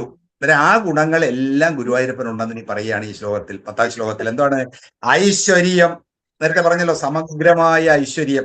ഐശ്വര്യസ്യ സമഗ്രസ്യ. അതൊന്ന് ഓഫ് ചെയ്യാവോ? ഒന്ന് മ്യൂട്ട് ചെയ്യാവോ? മ്യൂട്ട് ചെയ്യണേ. ഐശ്വര്യം ശങ്കരാദീശ്വര വിനിയമനം. ഈ ഭഗവാന്റെ ഐശ്വര്യം ഉണ്ടല്ലോ ഗുരുവായൂരപ്പന്റെ, അത് ശങ്കരൻ മുതലായ ശങ്കരാദീശ്വര വിനിയമനം വിശ്വതേജോഹരാണാം തേജസ്സംഹാരി വീര്യം വിമലമപി യശോ നിസ്പൃഹൈശോപഗീതം. വിമലമപി യശോ നിസ്പൃഹൈശ ഉപഗീതം. അങ്ങനെയാണ് അത് പിരിക്കുന്നത്. നിസ്പൃഹച്ച ഉപഗീതം അംഗാസംഗാദ സദാശ്രീ, അംഗാസംഗാ സദാശ്രീ അഖില വിദസി, അഖില വിദസി ന കോപിതേ സംഘവാർത്ത തദ് വാദാകാരവാസിൻ. തത് വാദാകാരവാസിൻ മുരഹര ഭഗവത് ശബ്ദ മുഖ്യാശ്രയോസി. അതാണ് ഭഗവത് ശബ്ദ മുഖ്യ ആശ്രയോസി. നേരത്തെ നമ്മൾ പറഞ്ഞു ഒരു ഭഗവാനാവണമെങ്കിൽ 6 ഗുണങ്ങൾ വേണം. ഗുരുവായൂരപ്പൻ അതെല്ലാം ഉണ്ട്. അതുകൊണ്ട് സാക്ഷാൽ ഭഗവാൻ ഗുരുവായൂരപ്പൻ തന്നെ എന്ന് പറയാണ്. ഐശ്വര്യം, സമഗ്രമായ ഐശ്വര്യം വേണം. എന്തുകൊണ്ടാണ്? ശങ്കരാദീശ്വര വിനിയമനം. ശങ്കരൻ തുടങ്ങിയ ത്രിമൂർത്തികളെ വിനിയമനം എന്ന് പറഞ്ഞാൽ നിയമിക്കുന്ന, അവരെ കൺട്രോളിൽ നിർത്തുന്ന ആളാണ് ഭഗവാൻ. എന്താവശ്യം ഉണ്ടെങ്കിലും ഗുരുവായൂരപ്പൻ്റെ ഒക്കെ അവർ വരും. അല്ലെങ്കിൽ ഗുരുവായൂരപ്പന്റെ നിയന്ത്രണത്തിലാണ് ഈ ശങ്കരൻ മുത്താടോട്ടുള്ള എല്ലാ ദേവതമാരും. അതുകൊണ്ട് അങ്ങെന്താണ് ഐശ്വര്യം? ഐശ്വര്യം എന്ന് വെച്ചാൽ ഈശ്വരത്വം എന്നാ, സ്വാമിത്വം, എന്റെ പൂർണ്ണമായ ആ ഒരു അധികാരഭാവം അങ്ങയ്ക്കാണുള്ളത്. അത് ഭഗവാന് വേണം. അതുകൊണ്ടാണ് ഭഗവത് ശബ്ദത്തിൽ ഇത് പറയുന്നത്. ഏതാ? ഐശ്വര്യസ്യ സമഗ്രസ്യ എന്ന അധ്യാപന ശ്ലോകം നേരത്തെ നമ്മൾ ചൊല്ലിയല്ലോ. ഐശ്വര്യസ്യ സമഗ്രസ്യ. അന്നേരം ഐശ്വര്യം അവിടെ റെഡിയായി. ശങ്കരാദീശ്വര വിനിയമനം. ശങ്കരൻ തുടങ്ങിയ ഈശന്മാരെ നിയമിക്കുന്നത് കൊണ്ട് അങ്ങ് എന്താണ്? ശരിക്കും ഈശ്വരൻ തന്നെയാണ്, അല്ലെങ്കിൽ ഐശ്വര്യ സമ്പന്നനാണ് ഭഗവാൻ എന്നുള്ള ആദ്യത്തെ ക്വാളിഫിക്കേഷൻ അങ്ങക്കുണ്ട്. ഇനി വിശ്വതേജോഹരാണാം തേജസ്സംഹാരി വീര്യം. ഇനി അങ്ങയുടെ വീര്യം ഉണ്ടല്ലോ, അടുത്തതിന്റെ വീര്യ പറയുന്ന, അതായത് ഐശ്വര്യം കഴിഞ്ഞിട്ട് വീര്യം. ഈ വീര്യം ഉണ്ട്, അത് ഏത് തേജസ്സും സംഹരിക്കുന്നവരുടെ തേജസ്സിനെയും സംഹരിക്കുന്നതാണെന്ന്. അതായത് ഇപ്പൊ ഏറ്റവും വലിയ തേജസ്സായിട്ട് നമ്മൾ കാണുന്നത് സൂര്യൻ, അഗ്നി മുതലായിട്ടുള്ളതാ. ഇതെല്ലാം പ്രകാശിക്കുന്നത് ഈ ഭഗവാന്റെ സാന്നിധ്യത്തിലാണ്. എത്ര സൂര്യോപാധിന ചന്ദ്രതാരകം എന്നൊക്കെ ഉപനിഷത്ത് പറയത്തില്ലേ? ഇതില്ലെങ്കിൽ സൂര്യനും ചന്ദ്രനും ഒന്നും പ്രകാശിക്കില്ല. അതിന്റെ എല്ലാം പ്രകാശിപ്പിക്കുന്ന വീര്യം ഗുരുവായൂരപ്പനാന്ന് പറയുകയാണ്. അതുകൊണ്ട് ആ വീര്യം ഉള്ളത് കൊണ്ട് ഭഗവാൻ ഗുരുവായൂരപ്പൻ ഭഗവാൻ തന്നെയാണ്. അതാണ് തേജസ്. വിശ്വ തേജോഹരാണാം തേജസ്. അതായത് വിശ്വത്തിനെ മൊത്തം ദഹിപ്പിക്കാൻ, അതായത് ഇപ്പൊ അഗ്നിയോ സൂര്യനോ ഒക്കെ ഉണ്ടെങ്കിൽ അവരെല്ലാം വളരെ തേജസ്സുള്ള ഇതാണല്ലോ, ഘടകങ്ങളാണല്ലോ. അതിന്റെ എല്ലാം വീര്യത്തിനെ സംഹരിക്കുന്നതാണ് ഗുരുവായൂരപ്പന്റെ വീര്യം. ഗുരുവായൂരപ്പന്റെ വീര്യം ഇല്ലെങ്കിൽ ഇതെല്ലാം നിർവീര്യമായി പോകും. അതുകൊണ്ട് വീര്യത്തിന്റെയും ഉടമ ഭഗവാൻ തന്നെയാണ്, സമഗ്ര വീര്യത്തിന്റെ. അതാണ് തേജസ്സംഹാരി വീര്യം. മനസ്സിലായില്ലേ? വിശ്വ തേജോഹരാണാം. ഈ വിശ്വത്തിന്റെ തേജസ് എല്ലാം ഹരിക്കുന്ന ആൾക്കാരോ അല്ലെങ്കിൽ ഘടകങ്ങളോ ഉണ്ടല്ലോ, അതിന്റെ എല്ലാം തേജസ്സിനെ സംഹരിക്കുന്ന വെച്ചാൽ അതിനെല്ലാം മുകളിൽ നിൽക്കുന്നതാണ് ഗുരുവായൂരപ്പൻ. അതിനപ്പുറത്ത് വേറൊരു വീര്യമില്ല.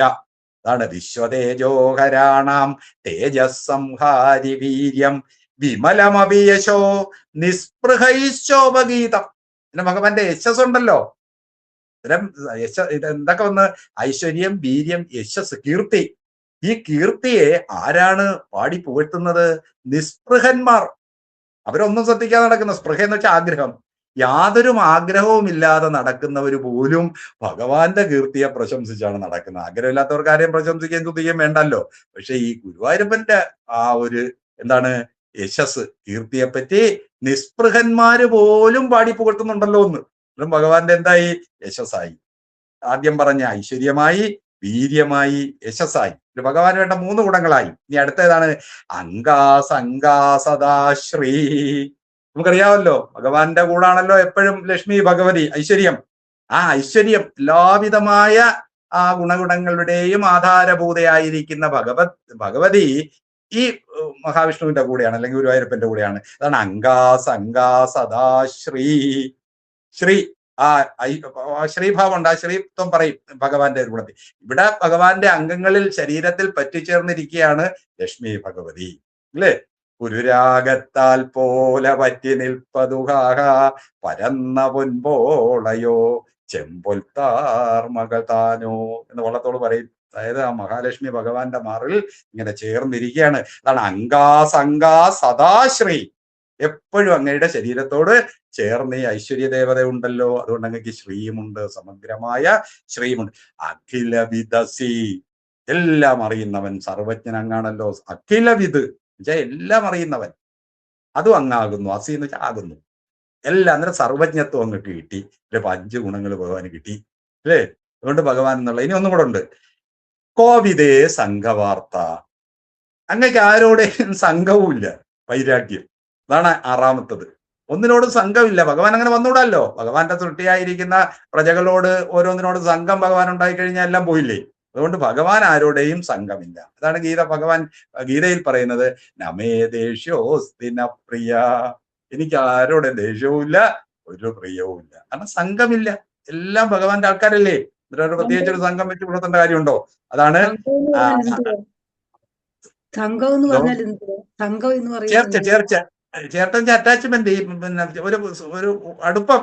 ഭഗവാൻ അതായത് ദേഷ്യവും പ്രിയവും ഒക്കെ ഉണ്ടല്ലോ, പലതരത്തിലുള്ള വ്യത്യാസങ്ങൾ ഉണ്ടാവാമല്ലോ. ഭഗവാൻ അതിൽ നിന്നെല്ലാം വിമുക്തൻ. അതാണ് സംഘം. ഒന്നിനോടും അറ്റാച്ച്മെന്റ് ഇല്ല ഭഗവാന്. നമേ ദേഷ്യോസ്തി ന പ്രിയ എന്ന് ഭഗവാൻ ഗീത പറയുന്നതാ. എനിക്ക് ആരോടെയും ദേഷ്യവുമില്ല പ്രിയവുമില്ല. പക്ഷെ ഭജന്തിതുമാം ഭക്തിയ മയിതേ ചാപ്യാഹം, ഞാൻ അവരിലുണ്ട്, അവരെന്നിലും. അതാണ് ഭഗവാന്റെ വ്യത്യാസം. നമ്മൾ ഏത് രീതിയിൽ ഭഗവാനെ ആശ്രയിക്കുന്നോ അതേ രീതിയിൽ ഭഗവാന്റെ ഗുണം കിട്ടും നമുക്ക്. അല്ല ഭഗവാന് പ്രത്യേകിച്ച് ആരോടെയും അങ്ങനെ ഒരു പ്രത്യേക പ്രിയമൊന്നുമില്ല. ഏത് ഭക്തന്മാരാണോ എന്നെ അങ്ങനെ ഭജിക്കുന്നത് അവർക്ക് യഥാമാം പ്രപദ്യന്തേ താം തദൈവ ഭജാമ്യഹം. അതാണ് വ്യത്യാസം. ആരെങ്ങനെ എന്നെ ഭജിച്ചാലും ഞാൻ അവരെ അങ്ങനെ അനുഗ്രഹിക്കും. ഏറ്റവും വലിയൊരു കുറ്റവാളിയാവണമെന്ന് ഭഗവാന്റെ ഒക്കെ പ്രാർത്ഥിച്ചാൽ ഭഗവാൻ അവനെ ഏറ്റവും വലിയ കുറ്റവാളിയാക്കും. ഏറ്റവും വലിയൊരു സാത്വികനാകണമെന്ന് പ്രാർത്ഥിച്ചാൽ അങ്ങനെ ആക്കും. യഥാമാം പ്രപദ്യന്തേ, ആരെങ്ങനെ എന്നെ ആശ്രയിക്കുന്നോ അവരെ ഞാൻ അതേപടി അനുഗ്രഹിക്കും. മ്യൂട്ട് ചെയ്യണേ, പിന്നെ നമുക്ക് ചോദ്യം ചോദിക്കാം. മ്യൂട്ട് ചെയ്യും. സംഘവാർത്ത തദ് വാദാകാരവാസിൻ, അതുകൊണ്ട് വാദാകാരവാസ്, തതെന്ന് വെച്ചാൽ അതുകൊണ്ടാണ് വാദാകാരവാസിൻ. വാദാകാരവാസൻ എന്ന് വെച്ചാൽ ഗുരുവായൂരപ്പൻ, ആ വായു, വാദത്തിന്റെ ആകാരം ഗുരുവായൂർ എന്ന് പറയത്തില്ല, വായൂര്. അതാണ് വാദാകാരവാസിൻ. അങ്ങനെയുള്ള ആ ഗുരുവായൂരിൽ വസിക്കുന്ന അങ്ങ് മുരഹരനാണ്. മുരനുണ്ടല്ലോ, മുരനെ ഹരിച്ചവനാണ് ഭഗവാൻ മുരൻ. ആ മുരഹര ഭഗവത് ശബ്ദ മുഖ്യാശ്രയോസി, ആ ഭഗവത് ശബ്ദത്തിന്റെ ഏറ്റവും ആശ്രയിച്ചിരിക്കുന്ന അങ്ങിലാണ്.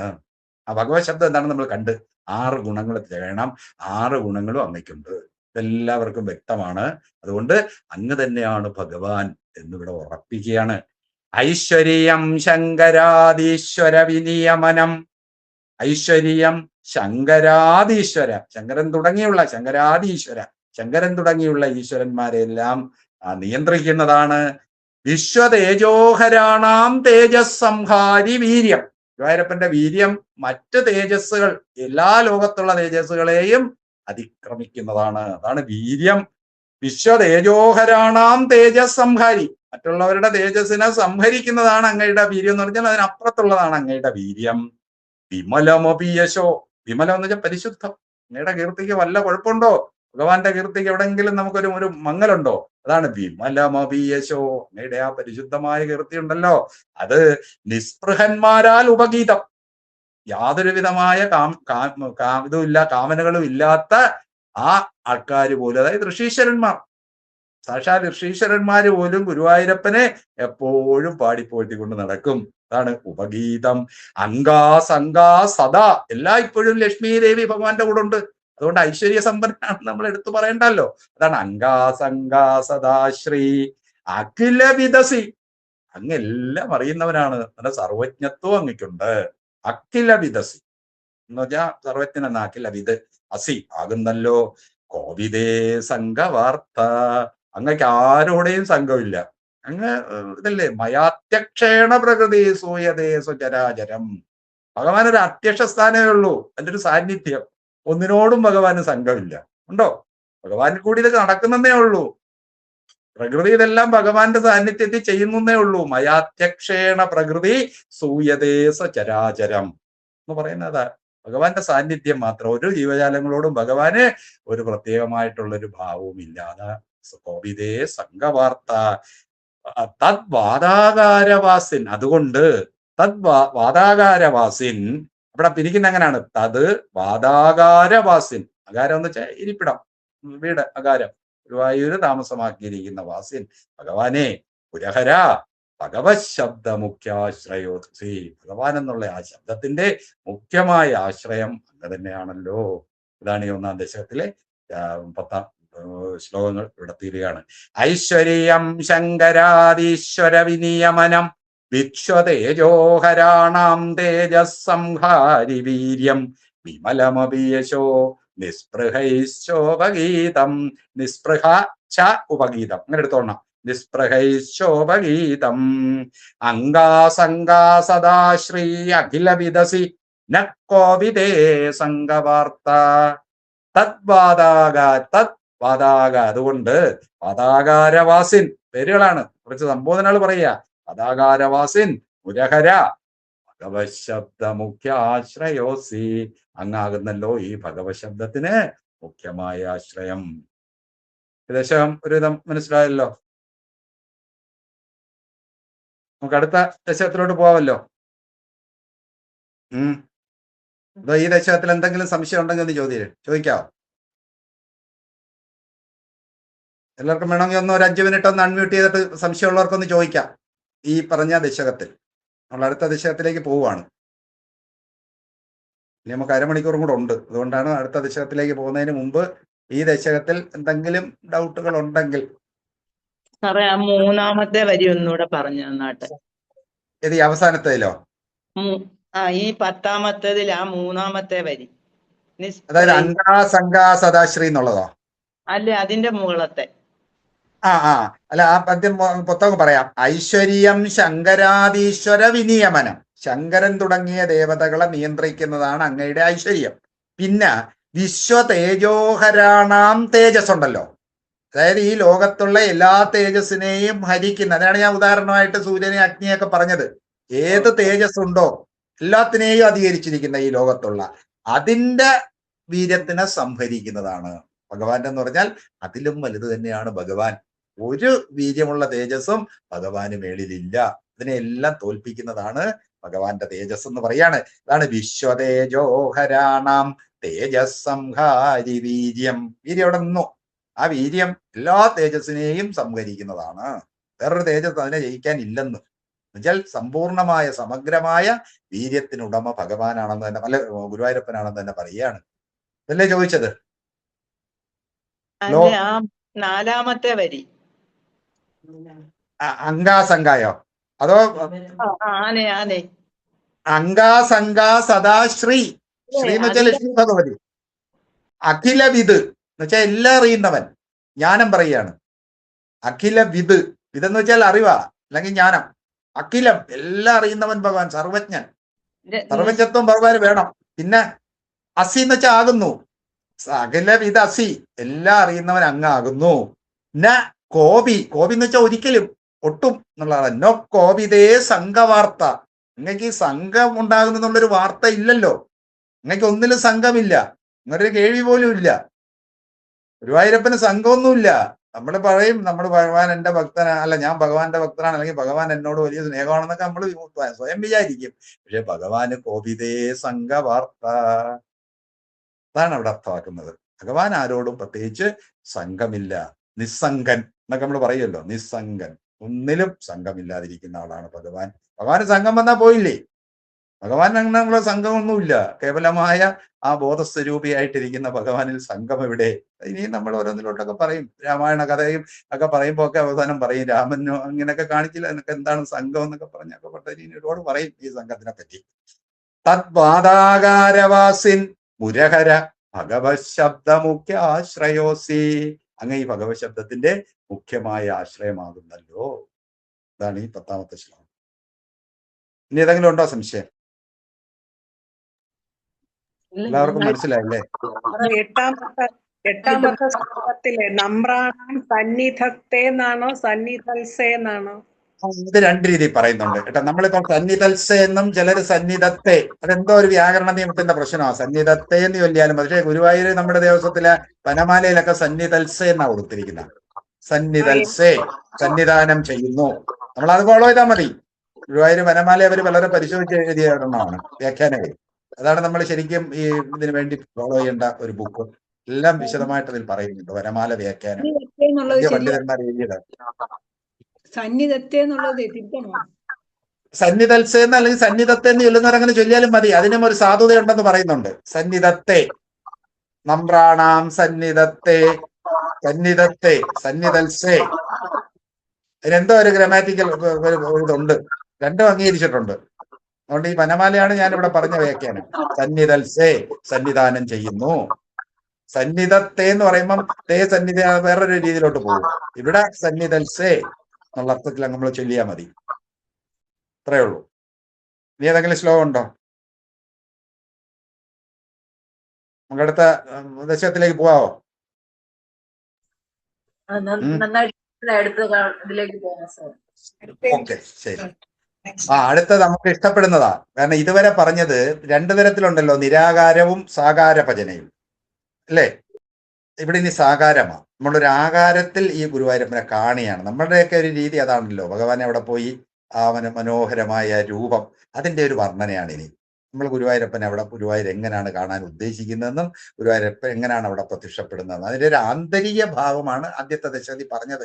യഥാർത്ഥത്തിൽ ഗുരുവായൂരപ്പൻ ആരാണെന്ന് ഇവിടെ ആ സാകാര ഭജന ഇവിടെ ആരംഭിക്കുകയാണ്. അതാണ് ഭഗവത് സ്വരൂപ മാധുര്യവും ഭക്തി മഹത്വം എന്നാണ് ഈ ദശകത്തിന്റെ ഹെഡിങ് ആയിട്ട് കൊടുത്തിരിക്കുന്നത്. ഭഗവത് സ്വരൂപ മാധുര്യം. ആ സ്വരൂപം, ആ രൂപം കാണുമ്പോൾ നമുക്കുണ്ടാകുന്ന ഒരു മധുര അനുഭവം ഉണ്ടല്ലോ, അതും ഭക്തി മഹത്വവും പറയും. ഭഗവത് ഭക്തി ഉണ്ടായാലുള്ള അതിന്റെ ഒരു ഗുണവും ഈ ദശകത്തിൽ വിശദമാക്കുന്നുണ്ട്. ഒന്നാമത്തെ ശ്ലോകം നോക്കിക്ക. സൂര്യസ്പർദ്ധികിരീടമൂർധതിലക പ്രോദ്ഭാസി ബാലാന്തരം കാരുണ്യാകുലനേത്രം ആർദ്രഹസിതോല്ലാസം സുനാസാപുടം ഗണ്ഡോദ്യന്മകരാഭകുണ്ടലയുഗം കണ്ഠോജ്വലത് കൗസ്തുഭം ത്വദ്രൂപം വനമാല്യഹാര പടലശ്രീവത്സദീപ്രം ഭജേ. ഭഗവാന്റെ നേരത്തെ നമ്മൾ ആദ്യത്തെ ഒരു ക്ലാസ്സിൽ പ്രഭാഷണത്തിൽ നമ്മൾ യേശാദിവാദം മൊത്തം വർണ്ണിച്ച്, പക്ഷെ ഇവിടെ അങ്ങനെ അത്ര വിശദമായിട്ട് വർണ്ണിക്കുന്നില്ല. നമ്മുടെ കിരീടം തൊട്ട് ആ മാറിടം വരെയാണ് ആദ്യത്തെ ശ്ലോകത്തിൽ ഭട്ടതിരി പറയുന്നത്. പദം പിരിക്ക് നോക്കിക്കോ. സൂര്യസ്പർദ്ധികിരീടം ഊർധതിലക പ്രോദ്ഭാസി ബാലാന്തരം. ഭഗവാന്റെ കിരീടം, നെറ്റി, അവിടെ കുറി ഒക്കെ വരും. അതി സൂര്യസ്പർദ്ധികിരീടം ഊർധതിലക പ്രോദ്ഭാസി ബാലാന്തരം കാരുണ്യാകുലനേത്രം ആർദ്രഹസിതോല്ലാസം സുനാസാപുടം ഗണ്ഡോദ്യൻ. അവിടെ പദം പിരിക്കണം. ഗണ്ഡോദ്യൻ മകരാഭകുണ്ടലയുഗം. ഗണ്ഡോദ്യൻ മകരാഭകുണ്ടലയുഗം കണ്ഠോജ്വലത് കൗസ്തുഭം. കണ്ഠം ഉജ്വലത് കൗസ്തുഭം ത്വദ്രൂപം വനമാല്യഹാരപടല ശ്രീവത്സദീപ്രം ഭജേ. ഇതാണ് ആദ്യത്തെ വർണ്ണന. ആ മാറിടം വരെ ആയി. എന്താണ്? സൂര്യസ്പർദ്ധികിരീടം. ഭഗവാൻ ധരിച്ചിരിക്കുന്ന കിരീടം ഉണ്ടല്ലോ, അത് സൂര്യനെ സ്പർദ്ധിക്കുന്നതാണ്. എന്നുവെച്ചാൽ സൂര്യനോട് മത്സരിക്കുന്നത്, അതിനോട് കിടപിടിക്കാൻ നിൽക്കുന്നതാണ്. സൂര്യനാണല്ലോ ഏറ്റവും തേജസ് ഉള്ളത്. നേരത്തെ പറഞ്ഞ വിശ്വ തേജസ്സായിട്ടിരിക്കുന്ന പറഞ്ഞ സൂര്യനാ. അതുപോലെ ഇരിക്കുന്ന കിരീടമാണ് ഭഗവാന്റെ കിരീടം വരെ സൂര്യന് സ്പർദ്ധിക്കുന്നതാണെന്ന് പറയുമ്പോൾ ഭഗവാന്റെ സ്വരൂപത്തിന്റെ ആ ഒരു ഭാവം നമുക്ക് ഊഹിക്കാമല്ലോ. അതാണ് സൂര്യസ്പർദ്ധി കിരീടം. ഈ കിരീടത്തിന് താഴെ എന്താണ്? ഊർധതിലക പ്രോദ്ഭാസി ബാലാന്തരം. നെറ്റി, ബാലാന്തരം എന്ന് വെച്ചാൽ നെറ്റിത്തടം. ആ കിരീടം കഴിഞ്ഞിട്ട് ഭഗവാന്റെ ആ നെറ്റിത്തടം ഉണ്ടല്ലോ, അത് ഊർധതിലകം. ഊർധതിലകം എന്ന് വെച്ചാൽ ഗോപിക്കുറിയാണ്. ഈ വൈഷ്ണവന്മാര് ധരിക്കുന്ന കുറിയാണ്, മേലോട്ടുള്ള കുറി. അതാണ് ഊർധതിലകം, ഗോപിക്കുറി. പ്രോദ്ഭാസി ബാലാന്തരം, ആ ഗോപിക്കുറിയാൽ പ്രകാശിക്കുന്ന നെറ്റിത്തടം. ഗോപിക്കുറി അണിഞ്ഞിരിക്കുന്ന നെറ്റിത്തടം. ബാലാന്തരം എന്ന് വെച്ചാൽ നെറ്റിത്തടം. സൂര്യസ്പർദ്ധി കിരീടം ഊർധതിലകം. ഊർധ എന്ന് വെച്ചാൽ മുകളിലോട്ട് ഉള്ള ആ ഗോപിക്കുറി. അത് കഴിഞ്ഞിട്ട് പ്രോദ്ഭാസി, നല്ലോണം ഉദ്ഭാസിക്കുന്ന, പ്രകാശിക്കുന്ന ബാലാന്തരം, അല്ലെങ്കിൽ ഗോപിക്കുറിയാൽ പ്രകാശിക്കുന്ന ബാലാന്തരം എന്ന് എടുക്കാം. അല്ലെങ്കിൽ ഊർധതിലകം, പിന്നെ ഭാസിക്കുന്ന ബാലാന്തരം, നെറ്റിത്തടം. ഏത് രീതി പറഞ്ഞാലും മതി, രണ്ടും ശോഭ തന്നെയാണ്. സൂര്യസ്പർദ്ധി കിരീടം ഊർധതിലക പ്രോദ്ഭാസി ബാലാന്തരം കാരുണ്യാകുലനേത്രം. അതിന് താഴെ ഭഗവാന്റെ കണ്ണ്. അതാണല്ലോ ഏറ്റവും വിശേഷപ്പെട്ടതായിട്ട് നമ്മൾ ആ കേശാദിപാദത്തിൽ പറയുന്നത്. അത് കാരുണ്യാകുലമാണ്. ഭഗവാന്റെ കണ്ണ് ഒരു ചെറിയ പാരവശ്യം നമുക്ക് കാണാം. അതെന്തുകൊണ്ടാ? വേറെ ദുഃഖം കൊണ്ടുള്ള പാരവശ്യമല്ല, കാരുണ്യം. തന്റെ മുമ്പിൽ വന്ന് നിൽക്കുന്ന ആ ഭക്തന്മാരോടുള്ള കരുണ കാണുമ്പോൾ ഭഗവാന്റെ കണ്ണിൽ ഒരു ആകുലത വരും, ഒരു പാരവശ്യം വരും. ഭഗവാന്റെ ആ ദയാവായ്പാണ് നമ്മൾ അതിൽ നിന്ന് മനസ്സിലാക്കേണ്ടത്. ആ കണ്ണീന്ന് മനോഹരമായ കണ്ണൊന്നും ഇവിടെ വർണ്ണിച്ചിട്ടില്ല. അതിവിടെ പറയുന്നത് ആ കാരുണ്യം കൊണ്ട് പരവശമായിരിക്കുന്ന ഭഗവാന്റെ ദൃഷ്ടി. കാരുണ്യാകുല നേത്രം. ആ കണ്ണ് കഴിഞ്ഞിട്ട് പിന്നെന്താണ്? ആർദ്രഹസിതോല്ലാസം. നേത്രം ആർദ്രഹസിതോല്ലാസം. കഴിഞ്ഞിട്ട് ദോശ ഇട്ട് കൊടുക്കാന്ന് ആർദ്രഹസിതോല്ലാസം. അതൊന്ന് മ്യൂട്ട് ചെയ്യണേ, ഒന്ന് മ്യൂട്ട് ചെയ്യണേ. അപ്പൊ പിന്നെ ആർദ്രഹസിതം കൊണ്ട് ആർദ്രഹസിതം. ഭഗവാന്റെ ചിരി വളരെ പ്രസിദ്ധമാണ്. മായയാണ് ചിരി, ആർദ്രമാണ്. അത് നനവുള്ളെന്ന് വെച്ചാൽ ആ ഭംഗിയെല്ലാം സൂചിപ്പിക്കുന്നതാണ്. ആർദ്രഹസിതം, ആ പുഞ്ചിരി. ഭഗവാന്റെ ആ പുഞ്ചിരി എല്ലാവർക്കും അറിയാമല്ലോ. ഭഗവാന്റെ പുഞ്ചിരിയാണ് ഏറ്റവും ആകർഷകമായിരിക്കുന്നതാണ്. ആർദ്രഹസിതം കൊണ്ട് ഉല്ലസിക്കുന്നത്. പിന്നെന്താണ്? സുനാസാപുടം, മൂക്ക് നല്ല ആകൃതിയിലൊക്കെ ഉള്ള ആ മൂക്കുണ്ടല്ലോ. അതൊക്കെ നമ്മൾ കേശാദിവാദത്തിൽ കണ്ട് ഭഗവാന്റെ മൂക്ക്. സുനാസാപുടം. പിന്നെന്താണ്? ഗണ്ഡോദ്യൻ മകരാഭകുണ്ടലയുഗം. അതുകൊണ്ട് നമ്മൾ കണ്ട് ഭഗവാന്റെ രണ്ട് ചെവികളിലും എന്താണ്ട് മകരകുണ്ടലം ഇട്ടിട്ടുണ്ട്. മകരമത്സ്യത്തിന്റെ ആകൃതിയിലുള്ള കുണ്ടലം. അതിങ്ങനെ താഴോട്ട് വരുമ്പോൾ ഭഗവാന്റെ കവിൾത്തടം ഉണ്ടല്ലോ, അതിൽ പ്രതിഫലിക്കും. അതിന്റെ ആ ഭംഗിയാണ് ആ ഗണ്ഡം. ഗണ്ഡം എന്ന് വെച്ചാൽ കവിൾത്തടം. ആ കവിൾത്തടത്തിൽ പ്രകാശിക്കുന്ന ഈ മകരകുണ്ടലം. അതൊക്കെ നമ്മളൊന്ന് ഭാവന ചെയ്യണം. ഇതെന്തിനായി വർണ്ണിക്കുന്നതെന്ന് ചോദിച്ചാൽ, ഇതിന്റെ ഏതെങ്കിലും ഒരു തലത്തിൽ നമ്മുടെ മനസ്സിനെ ഉടക്കണം. അങ്ങനെ ആ ഉറക്കി നിൽക്കണം. ധ്യാനത്തിനായത് ഭഗവത് ധ്യാനമാണല്ലോ ഏറ്റവും വിശേഷം. ആ ഭഗവത് ധ്യാനത്തിൽ നമ്മുടെ മനസ്സ് ഉറയ്ക്കാൻ വേണ്ടിയാണ് ഇത്രയും പെട്ടെന്ന് വളരെ മനോഹരമായ രീതിയിൽ ഇത് എഴുതി വച്ചിരിക്കുന്നത്. കാരണം അതിന്റെ അർത്ഥം അറിഞ്ഞ് നമ്മൾ ധ്യാനിച്ചേ പറ്റും. അല്ലെങ്കിൽ കട്ടക്കട്ട കുറെ വാക്കുകൾ ചൊല്ലി സൂചിച്ചോണ്ട് കാര്യമില്ല. ആ ഭഗവാന്റെ കാതിലണിഞ്ഞിരിക്കുന്ന മകരകുണ്ടലം ആ കവിൾത്തടങ്ങളിൽ പ്രതിഫലിക്കുന്ന ഭംഗിയാണ് അവിടെ പറയുന്നത്. ഗണ്ഡം, ഗണ്ഡോദ്യൻ, ഗണ്ഡത്തിൽ പ്രകാശിക്കുന്ന എന്താണ്? ഗണ്ഡോദ്യൻ മകരാഭം, ആ മകരമത്സ്യത്തിന്റെ ആഭയുള്ള കുണ്ടലയുഗം. യുഗം എന്ന് വെച്ചാൽ രണ്ട്. കുണ്ടലയുഗം. കണ്ഠോജ്വല കൗസ്തുഭം. ഭഗവാന്റെ കൗസ്തുഭമണി ഉണ്ടല്ലോ, അത് കണ്ഠത്തെ ഉജ്ജ്വലമാക്കിയിരിക്കുന്നെടുക്കാം. അല്ലെങ്കിൽ കണ്ഠത്തിൽ ആ കൗസ്തുഭമണി ഉജ്ജ്വലമായി ശോഭിക്കുന്നു.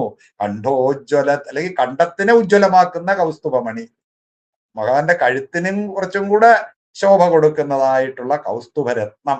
അത് ഭഗവാന് പാലാഴി കടയുമ്പോൾ നമ്മൾ പാലാഴിയുടെ വരും. അതിൽ നിന്ന് കൗസ്തുഭമൊക്കെ പൊങ്ങി വരും. അത് ഭഗവാൻ എടുത്ത് തന്റെ കഴുത്തിൽ അണിഞ്ഞതാണ് കൗസ്തുഭമണി.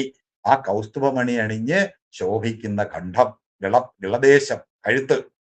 ഇനി ഏതാണ്? ത്വദ്രൂപം. അങ്ങനെയുള്ള അങ്ങയുടെ രൂപം, ത്വദ്രൂപം. ത്വദ്രൂപം, അങ്ങയുടെ രൂപം. വനമാല്യകാരപടല ശ്രീവത്സ ദീപ്രം. പിന്നെ താഴോട്ട് നോക്കുമ്പോ എന്താണ്? വനമാലകൾ അല്ലേ? ഇതൊക്കെ നമ്മള് മറ്റേ കണ്ടില്ലേ കേശാധിപത്യ, ആ വനമാലയിൽ ഇങ്ങനെ വണ്ടുകളൊക്കെ പറക്കുന്നതൊക്കെ. അതാണ് വനമാല്യം, വനമാലകൾ. ഹാരപടലം, ഇതിനനേകം മുത്തുമാലകളും ഹാരങ്ങളും ഒക്കെ ഇട്ടിട്ടുണ്ട്. പൂമാലകളും പലതും ഒക്കെ ഇട്ടിട്ടുണ്ട്. രത്നാഭരണങ്ങൾ. ഹാര പട്ടലം എന്ന് വെച്ചാൽ കൂട്ടം. ശ്രീവത്സദീപ്രം, അതിന്റെ നടുക്കായിട്ടാണ് ശ്രീവത്സം. ശ്രീവത്സം അറിയാമല്ലോ നമുക്ക്, ഭൃഗുമഹർഷിയുടെ ആ കാൽപ്പാട്. അത് ഭഗവാൻ തന്റെ നെഞ്ചിലേറ്റിയിരിക്കുകയാണ്. അതുകൊണ്ടെല്ലാം ദീപ്രമായിരിക്കുന്ന ആ രൂപം ത്വദ്രൂപം. അതാണ് ആ ത്വദ്രൂപം. അത് ഭജേ, ഞാൻ ഭജിക്കുന്നു. ഇതിന്റെ മനസ്സിലേക്ക് ഞാനത് ആവാഹിച്ചു കൊണ്ടുവരികയാണ്. ഇത് മനോഹരമായ ഒരു ധ്യാനത്തിന്റെ ശ്ലോകമായത്. സൂര്യസ്പർദ്ധികിരീടം ഊർദ്ധതിലക പ്രോദ്ഭാസിഫാലാന്തരം കാരുണ്യാകുലനേത്രം ആർദ്രഹസിതോല്ലാസം സുനാസാപുടം. ആർദ്രഹസിതോല്ലാസം, ആ നനവുള്ള ആ ഹസിതത്തിന്റെ ഉല്ലാസം, ആ പ്രകാശം. ആർദ്രഹസിതോല്ലാസം സുനാസാപുടം. നാസാപുടം സുനാസം എന്ന് വെച്ചാൽ മനോഹരമായിരിക്കുന്ന ആകാര വടിവൊക്കെ ഒത്ത ആ പിന്നെ നാസിക എന്ന് കാണിക്കാനാണ് സുനാസാപുടം. ഗണ്ഡോദ്യൻ മകരാഭകുണ്ടലയുഗം. ഗണ്ഡത്തിൽ ഉദ്യൻ, ഉദ്യൻ എന്ന് വെച്ചാൽ പ്രകാശിക്കുന്ന, ഉദിച്ചു വരുന്ന, പ്രതിഫലിക്കുന്ന ആ മകരാഭകുണ്ടലയുഗം. ആ കുണ്ടലയുഗത്തിന്റെ ആ മകരകുണ്ടലമാണല്ലോ ഭഗവാൻ ധരിക്കുന്ന. മകരം എന്ന് പറയുന്ന ഏതോ ഒരു മത്സ്യമാണ്. ആ മത്സ്യത്തിന്റെ ഭംഗിയുള്ള ആ ഒരു കുണ്ടലമൊക്കെ അങ്ങോട്ട് ധരിച്ച് അത് കവിളിലൊക്കെ മിന്നിച്ച് ത്വദ്രൂപം, അങ്ങയുടെ രൂപം. വനമാല്യകാരപടല ശ്രീവത്സ ദീപ്രം ഭജേ. ഭജേ എന്ന് വെച്ചാൽ ഭജിക്കുന്നു. ദീപ്രം, പ്രകാശിക്കുന്നതായ ആ രൂപം, ത്വദ്രൂപം ഭജേ. ഇതാണ് ആദ്യത്തെ ശ്ലോകം. മനസ്സിലായല്ലോ? സംശയമുള്ള നമുക്ക് അവസാനം ചോദിക്കാം. രണ്ടാമത്തത്, ഇനി വീണ്ടും അങ്ങോട്ട് വരികയാണ് ഭഗവാന്റെ ആഭരണങ്ങള്. ആ കൈത്തണ്ടയിലൊക്കെ പല ആഭരണങ്ങളും ഭഗവാൻ ധരിച്ചിട്ടുണ്ട്. ഇതാണ് കേയൂരാംഗത കങ്കണോത്തമ മഹാരത്നാങ്കുലീ അങ്കിത ശ്രീമദ്ബാഹു ചതുഷ്ക സംഗത ഗദാശങ്കാരി പങ്കേരുകം. ഭഗവാന്റെ കൈകളാണ് വർണ്ണിക്കുന്നത്. നമുക്കെല്ലാം അറിയാം ചതുർബാഹു ഭഗവാൻ. കാഞ്ചിത് കാഞ്ചന കാഞ്ചിലസത്പീതാംബരാലംബിനീം ആലംബേ വിമലാംബുജദ്യുതിപദാം മൂർത്തിം തവാർത്തിച്ചിതം. തവാമൂർത്തിം അർത്തിച്ചിതം. കേയൂരാംഗത പദം പിരിക്കുന്ന കണ്ടോ? കേയൂര അംഗത കങ്കണം 3 എണ്ണം പറഞ്ഞു. കേയൂര അംഗത കങ്കണോത്തമ മഹാരത്നാങ്കുലീ അങ്കിതം. ഇത്രയും ചേർത്തങ്ങ് എടുത്തോളണം. കേയൂരംഗത കങ്കണോത്തമ മഹാരത്നാങ്കുലീയം അങ്കുലീയം അങ്കിത. പിന്നെ ശ്രീമദ്ബാഹു ചതുഷ്ക സംഗത ഗദാശങ്കാരി പങ്കേരുകാം. ചേർത്തങ്ങ് പറഞ്ഞിരിക്കുകയാണേ, എല്ലാം കൂടെ ചേർത്ത് ഭഗവാന്റെ കയ്യിലിട്ടിരിക്കുന്ന ആഭരണങ്ങളും അതുപോലെ തന്നെ 4 കൈകളിലും ഭഗവാൻ ധരിച്ചിരിക്കുന്ന ആ വസ്തുക്കളും എല്ലാം കൂടെ ചേർത്ത് പറയാണ്. കേയൂരം, കേയൂരം എന്ന് വെച്ചാൽ തോൾവള. അത് കഴിഞ്ഞിട്ട് പിന്നെ അംഗതം എന്റെ കൈത്തണ്ടയിൽ കെട്ടുന്ന വേറൊരു വള. അത് കഴിഞ്ഞ് കങ്കണം സാധാരണ. ഇതെല്ലാം ഭഗവാന്റെ ആഭരണങ്ങളാണെന്ന് എടുത്താൽ മതി. പലതരത്തിലുള്ള വളകളാണ്. കേയൂരാംഗത കങ്കണം. പിന്നെ ഉത്തമ മഹാരത്നാങ്കുലീയം. അങ്കുലി എന്ന് വെച്ചാൽ മോതിരം. ഭഗവാന്റെ വിരലിലെല്ലാം നല്ല, അതും വെറും രത്നമല്ലല്ലോ, ഉത്തമരത്നം.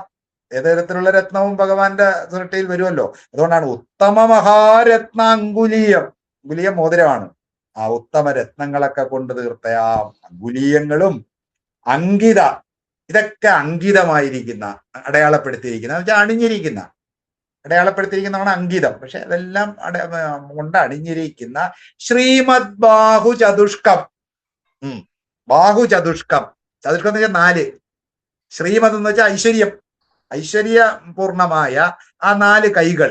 അതാണ് ബാഹു ചതുഷ്കം. ബാഹു എന്ന് വെച്ചാൽ കൈ. ബാഹു ചതുഷ്ക. അതിനകത്ത് എന്ത് ചെയ്യുന്നു? സംഗത, ചേർന്നിരിക്കുന്നു. ഇങ്ങനെ വരികയാണ്. ആ കൈകളിൽ ഈ ആഭരണങ്ങളെല്ലാം ഉണ്ട്. ആ കൈകളിൽ പിന്നെ ധരിച്ചിരിക്കുകയാണ് സംഗതം, ചേർന്നിരിക്കുന്ന. ഏതൊക്കെയാണ്? ഗദാശങ്കാരി പങ്കേരുകാം. ഗുരുവായൂരപ്പന്റെ രൂപം നമുക്കെല്ലാം അറിയാം. ഇതൊക്കെയാ ഉള്ളത്. ഗദയുണ്ട്. അവന്റെ ഗദയുടെ പേരെന്താണ്? കൗമോദകി. ഗുരുവായൂരപ്പന്റെ ഗദയുടെ നമ്മൾ 4 രൂപം ഏത് ഗുരുവായൂരപ്പന്റെ വിഗ്രഹത്തെ എല്ലാവർക്കും അറിയാം.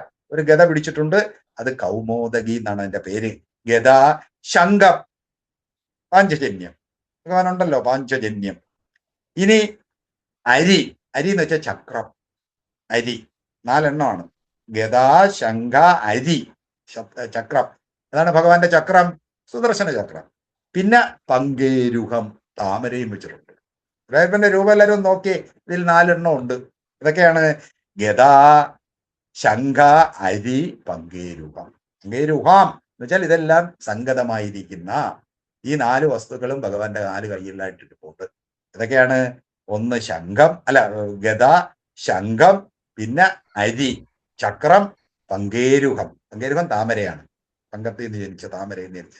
ഇതെല്ലാം ഭഗവാൻ ഓരോ ഇതായിട്ട് കയ്യിൽ ഓരോ ഇതുണ്ട്. അതിനെപ്പറ്റി നമ്മൾ കൂടുതൽ പോകണ്ട. ഓരോന്നിനും ഓരോ ഉദ്ദേശങ്ങളും ലക്ഷ്യങ്ങളും അതിന്റെ അർത്ഥവ്യാപ്തിയൊക്കെ ഉണ്ട് തന്ത്രശാസ്ത്രത്തിൽ. അതാണ് ശ്രീമദ് ബാഹു ചതുഷ്ക സംഗത ഗദാശങ്കാരി പങ്കേരുഹം.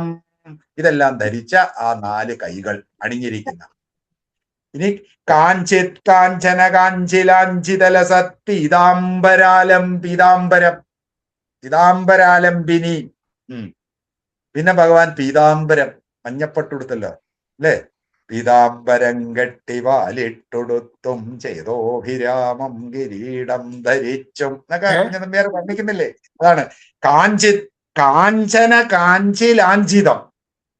ഈ പീതാംബരം മഞ്ഞപ്പട്ടുടുത്തിട്ട് കാഞ്ചിയിട്ട് അരഞ്ഞാണം. കാഞ്ചി എന്ന് വെച്ചാൽ അരഞ്ഞാണം. ആ കാഞ്ചി അത് ചെയ്ത് അത് വെച്ച് ചേർത്ത് കെട്ടിയിരിക്കുന്നു എന്ന് കാണിക്കാനാണ് കാഞ്ചന കാഞ്ചിലാഞ്ചിതം. അതുകൂടെ അണിഞ്ഞിട്ടുണ്ട്. ഈ മഞ്ഞപ്പട്ടിന്റെ മുകളിൽ ഭഗവാൻ അരഞ്ഞാണം അണിഞ്ഞിട്ടുണ്ട്. കാഞ്ചന കാഞ്ചിലാഞ്ചിത ലസൽ, അങ്ങനെ ശോഭിക്കുന്ന.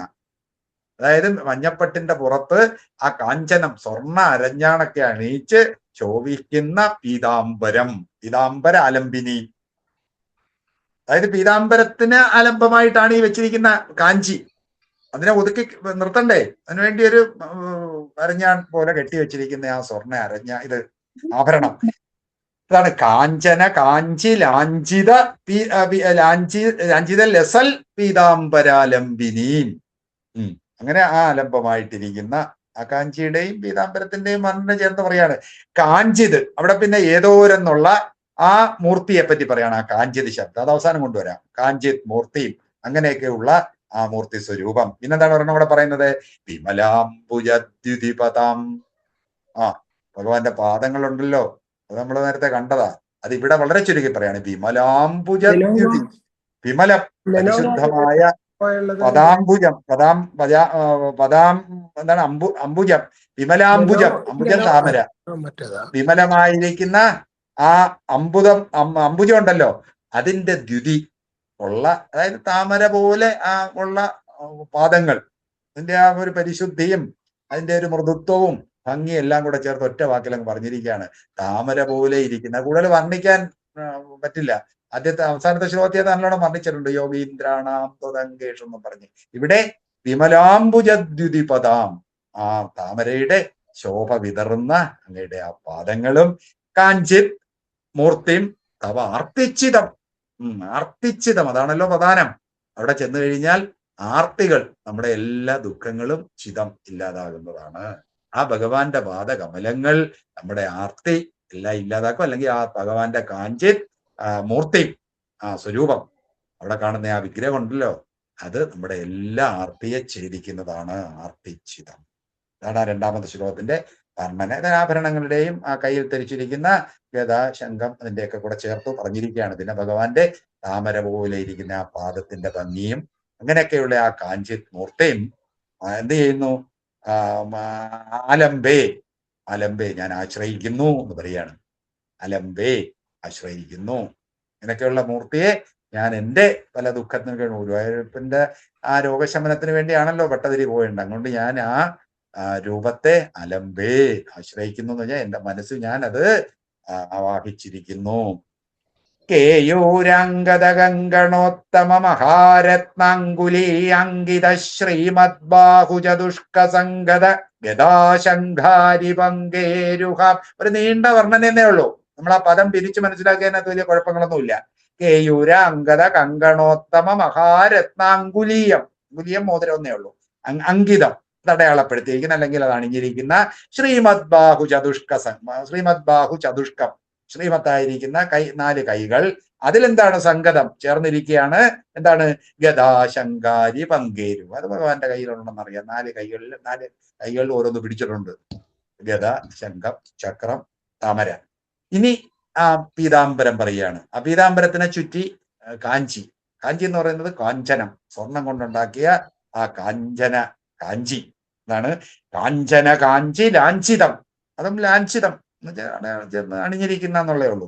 കാഞ്ചിത ലാഞ്ചിത ലസത് പീതാംബരാലംബിനിയും. ആ പീതാംബരത്തിന് ആലംബമായിരിക്കുന്ന ആ കാഞ്ചി, അതിനെ താങ്ങി നിർത്തുന്ന ആലംബിനിയും. ആലംബേ ഞാൻ ആശ്രയിക്കുന്നു. 2 വാക്ക് വന്നിരിക്കുകയാണ്. ആലംബിനിയും ആലംബേ. വിമലാംബുജദ്യുതിപദാം. പിന്നെ 2 വിശേഷങ്ങൾ. തവ അർത്തിച്ചിതം, അങ്ങയുടെ അർത്തിച്ചിതം, എല്ലാ ആർത്തികളെയും ഇല്ലാതാക്കുന്ന മൂർത്തി, കാഞ്ചിത് മൂർത്തി ഞാൻ ആലംബി. അതാണ് എന്റെ ആ ഒരു അന്വയഭാവത്തിലെ അർത്ഥം. മനസ്സിലായല്ലോ? കേയോരാംഗത ഗംഗണോത്തമ മഹാരത്നാങ്കുലീയങ്കിത ശ്രീമദ് ബാഹുചതുഷ്ക സംഗത ഗദാശങ്കാരി പങ്കേരുഹാം. കാഞ്ചിത് കാഞ്ചന കാഞ്ചിലാഞ്ചിത ലസൽ പീതാംബരാലംബിനീം. ആലംബേ വിമലാംബുജദ്യുതിപദാം മൂർത്തിം തവാർത്തിച്ചിതം. ആ മൂർത്തിയെ ഞാൻ ആലംബേ ആശ്രയിക്കുന്നതാണ് രണ്ടാമത്തെ ശ്ലോകം. മനസ്സിലായല്ലോ? മൂന്നാമത്തത് നമ്മുടെ സമയമായോ? അതിന് അടുത്ത മതി, അതിന്റെ സംശയ നിവാരണത്തിന് മതിയോ? ഇനി 5 മിനിറ്റും കൂടെ ഉണ്ട് നമുക്ക്. 8:30 വരെ അല്ലേ? അതോ അടുത്തൊരു ശ്ലോകം കൂടെ എടുക്കണോ? അതോ അതിന്റെ സംശയ നിവാരണം ഒരെണ്ണം കൂടെ. 3 ഒരെണ്ണം കൂടെ എടുക്കാം കേട്ടോ. യത്രൈലോക്യമഹീയസോഭിമഹിതം സമ്മോഹനം മോഹനാൽ കാന്തം കാന്തിനിദാനതോപി മധുരം മാധുര്യതുര്യാദപി സൗന്ദര്യോത്തരതോപി സുന്ദരതരം ദ്രൂപം ആശ്ചര്യതോപ്യാശ്ചര്യം ഭുവനേന കസ്യ കുതുകം പുഷ്ണാതി വിഷ്ണോ വിഭോ. യത്രൈലോക്യമഹീയസോപി മഹീയസഃ അപി മഹീയസോപി യത്രൈലോക്യമഹീയസോപി മഹിതം സമ്മോഹനം മോഹനാൽ സമ്മോഹനം മോഹനാത് കാന്തം കാന്തിനിദാനതോപി കാന്തം കാന്തിനിദാനതഹാപി കാന്തം കാന്തിനിദാനതോപി മധുരം മാധുര്യതുര്യാദപി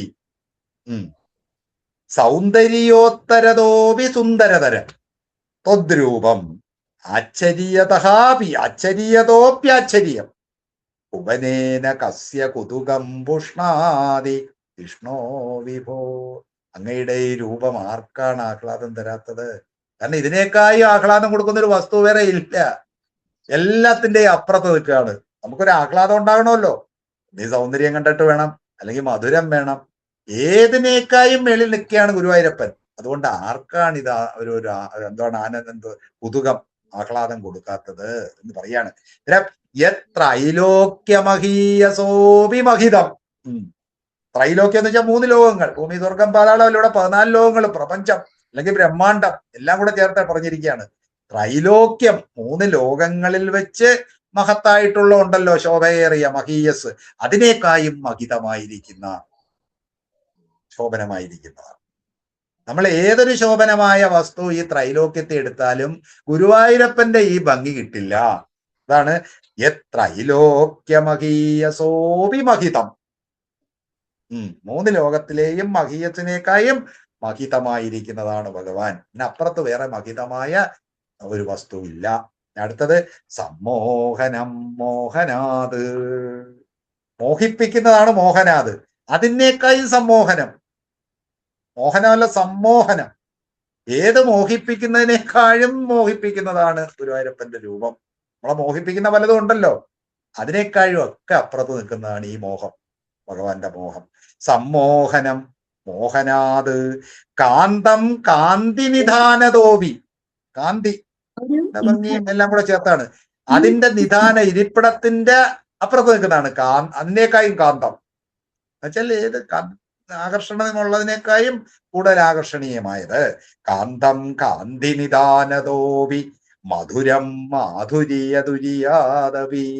മധുരം, മധുരരസം ഉണ്ടല്ലോ, സ്വാദു അല്ല, ഏത് സ്വാദ്, അത് മധുരം. അതെന്ന് വെച്ചാൽ തേനിന്റെ ആണല്ലോ നമുക്ക് ഏറ്റവും വലിയ മധുരം. അങ്ങനെയുള്ള ഭാരം, എത്ര കട്ടിയുള്ള തേനിന്റെ ആ സാന്ദ്രമായിരിക്കുന്ന തേനിനേക്കായും മധുരതരമാണ് ഭഗവാന്റെ ആ ഒരു രൂപഭംഗി. അതാണ് മധുരം മാധുര്യതുര്യാദപി. തുര്യം എന്ന് വെച്ചാൽ ഭാരം എന്നാണ്.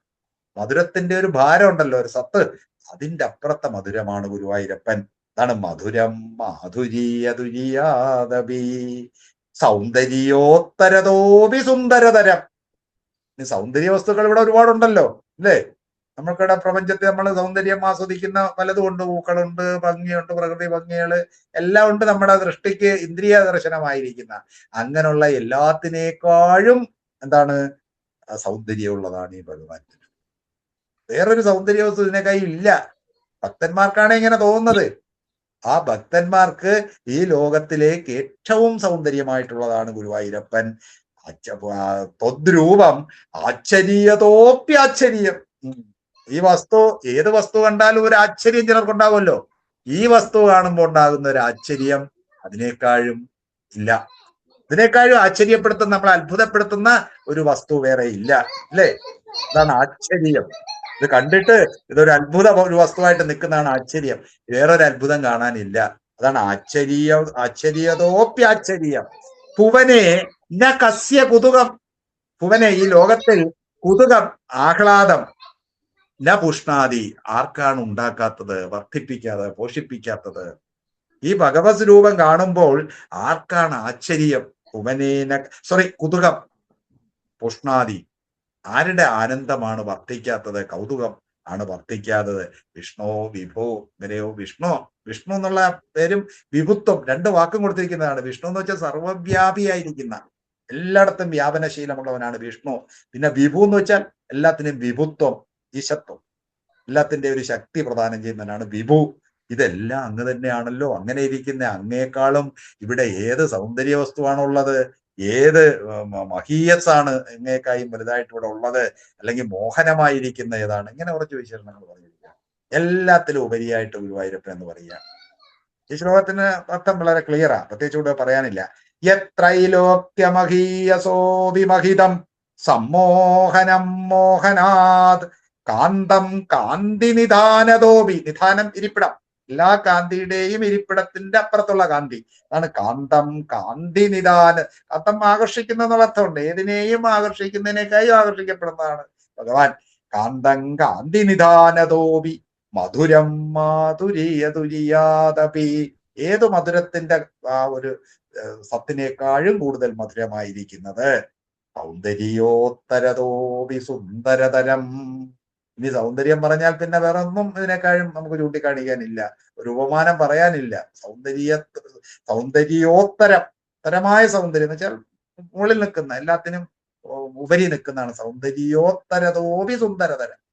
നമ്മളെ ഒരു ഭാവനയിൽ കാണാവുന്ന സൗന്ദര്യോത്തരം എടുത്താലും ആ ഈ സൗന്ദര്യം അതിനേക്കാളും, ഇതൊക്കെ ഭക്തന്മാരുടെ മനസ്സിൽ ഗുരുവായൂരപ്പന്റെ ഭാവം ഉറപ്പിക്കാൻ പറയാണ്. സൗന്ദര്യോത്തരതോപി സുന്ദരതരം ത്വദ്രൂപം ആശ്ചര്യതോപ്യാശ്ചര്യം. ഇങ്ങനെയുള്ളൊരു വസ്തു ആശ്ചര്യമല്ലേ? ആശ്ചര്യ പുരുഷൻ. ഭഗവത്ഗീത പറയുന്ന ആശ്ചര്യവത് പശ്യതി കച്ച്. അങ്ങനെ ആശ്ചര്യം എന്നുള്ളൊരു ആത്മാവിനെ പറ്റി പറയും. അതായത് ഒരു ആശ്ചര്യ വസ്തുവാണ്.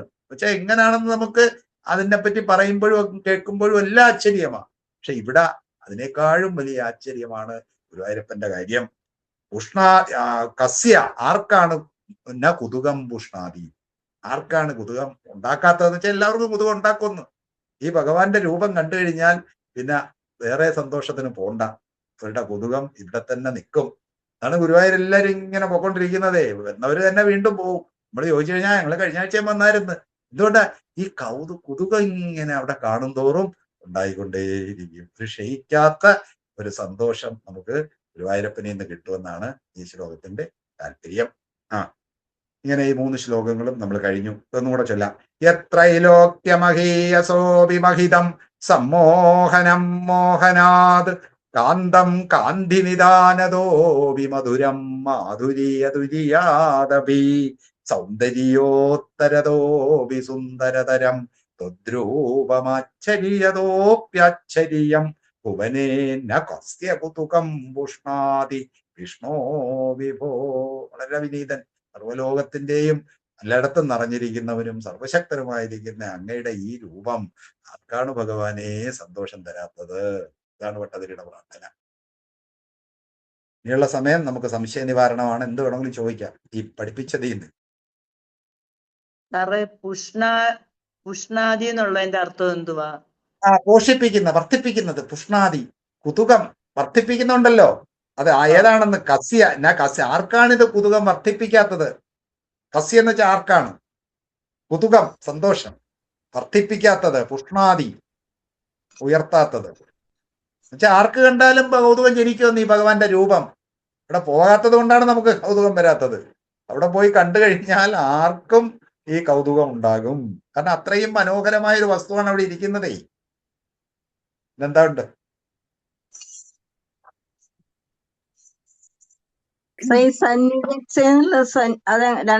എങ്ങനെ പിരിക്കുക? സന്നിധത്തേന്നാണോ അതോ സന്നിധസേന്നാണോ?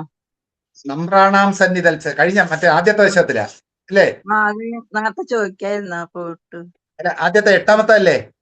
അതെ, 8ാമത്തെ നമ്രാണാം നമ്രാണാം സന്നിധൽസേ എന്ന് വെച്ചാൽ നമ്രാണാം നമിക്കുന്നവരുടെ മുമ്പിൽ സന്നിധാനം ചെയ്യുന്നു എന്നുള്ള ഇതായിട്ടാണ് എടുത്തിരിക്കുന്ന.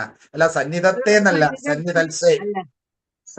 സന്നിധൽസേ സന്നിധത്തെ എന്ന് വെച്ചാൽ അവിടെ എന്തോ ഒരു ചെറിയ സന്ധി പ്രശ്നം ഉണ്ട്. പക്ഷെ ചിലരങ്ങനെ ചൊല്ലുന്നുണ്ട്. നമ്രാണാം സന്നിധത്തെ സതതമപി തേ സന്നിധ് തേ സന്നിധ്. സന്നിധൽസയാണ് ഞാൻ പറഞ്ഞില്ലേ, വനമാലയെ കൊടുത്തിരിക്കുന്നതാണ് നമ്മളിവിടെ ഫോളോ ചെയ്യുന്നത്. അതിലെ സന്നിധൽസേ നമ്മള് സന്നിധാനം ചെയ്യുന്നു എന്നുള്ള അർത്ഥത്തിൽ നമുക്ക് എടുത്താൽ മതി. നമ്രാണാം ചെയ്യുന്നു എന്നുള്ള അർത്ഥം അല്ലെ? ചെയ്യുന്നു ആ എന്നുള്ള ചേരുമ്പോ അർത്ഥം. അതാണ് അതിനെന്തോ സന്നിധത്തെ അങ്ങനെ വിരിച്ച് അർത്ഥം പറയുമ്പോ അതിനകത്ത് അന്വയത്തിന് എന്തോ കുഴപ്പം വരും. സന്നിധത്തെ സന്നിധൽസേ എന്ന് പറയുമ്പം സന്നിധാനം ചെയ്യുന്നു എന്നുള്ള ആ ക്രിയയിൽ അങ്ങ് പോകും.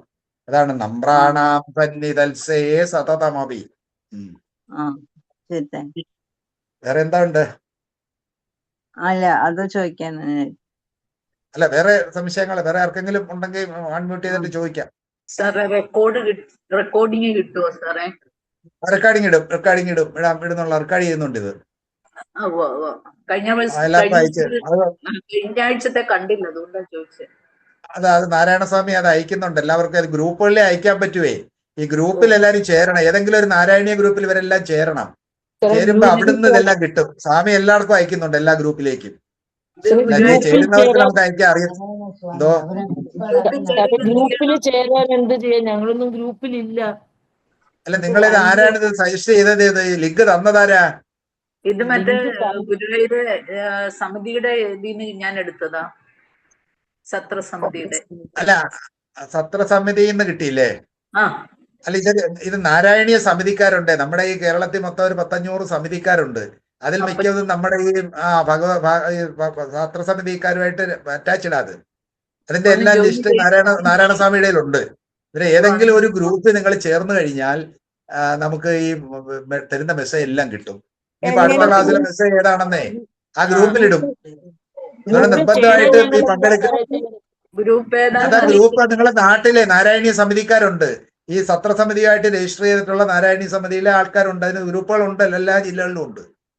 നാരായണീയ സമിതി നമ്മുടെ ഈ സത്രസമിതിയായിട്ട് രജിസ്റ്റർ ചെയ്ത് അതിന്റെ വിശദവിവരം സ്വാമി പറയും. അങ്ങനെ ഗ്രൂപ്പിൽ ചേർന്നാൽ മാത്രം. റെക്കോർഡിങ് ഇട്ടിട്ടുണ്ടായിരുന്നോ അന്നേരം? ഇട്ടിട്ടുണ്ട്, ഈ ഗ്രൂപ്പുകളിൽ ഇട്ടിട്ടുണ്ട്. അല്ല, വ്യക്തിപരമായിട്ട് അയക്കാൻ പാടായിരിക്കും. ഗ്രൂപ്പിൽ മതി. ഞങ്ങൾ ഏതെങ്കിലും ഒരു ഗ്രൂപ്പിൽ ഒന്ന് ആഡ് ചെയ്യാൻ എന്താ ചെയ്യേണ്ടതെന്ന് പറഞ്ഞു തന്നാ മതി.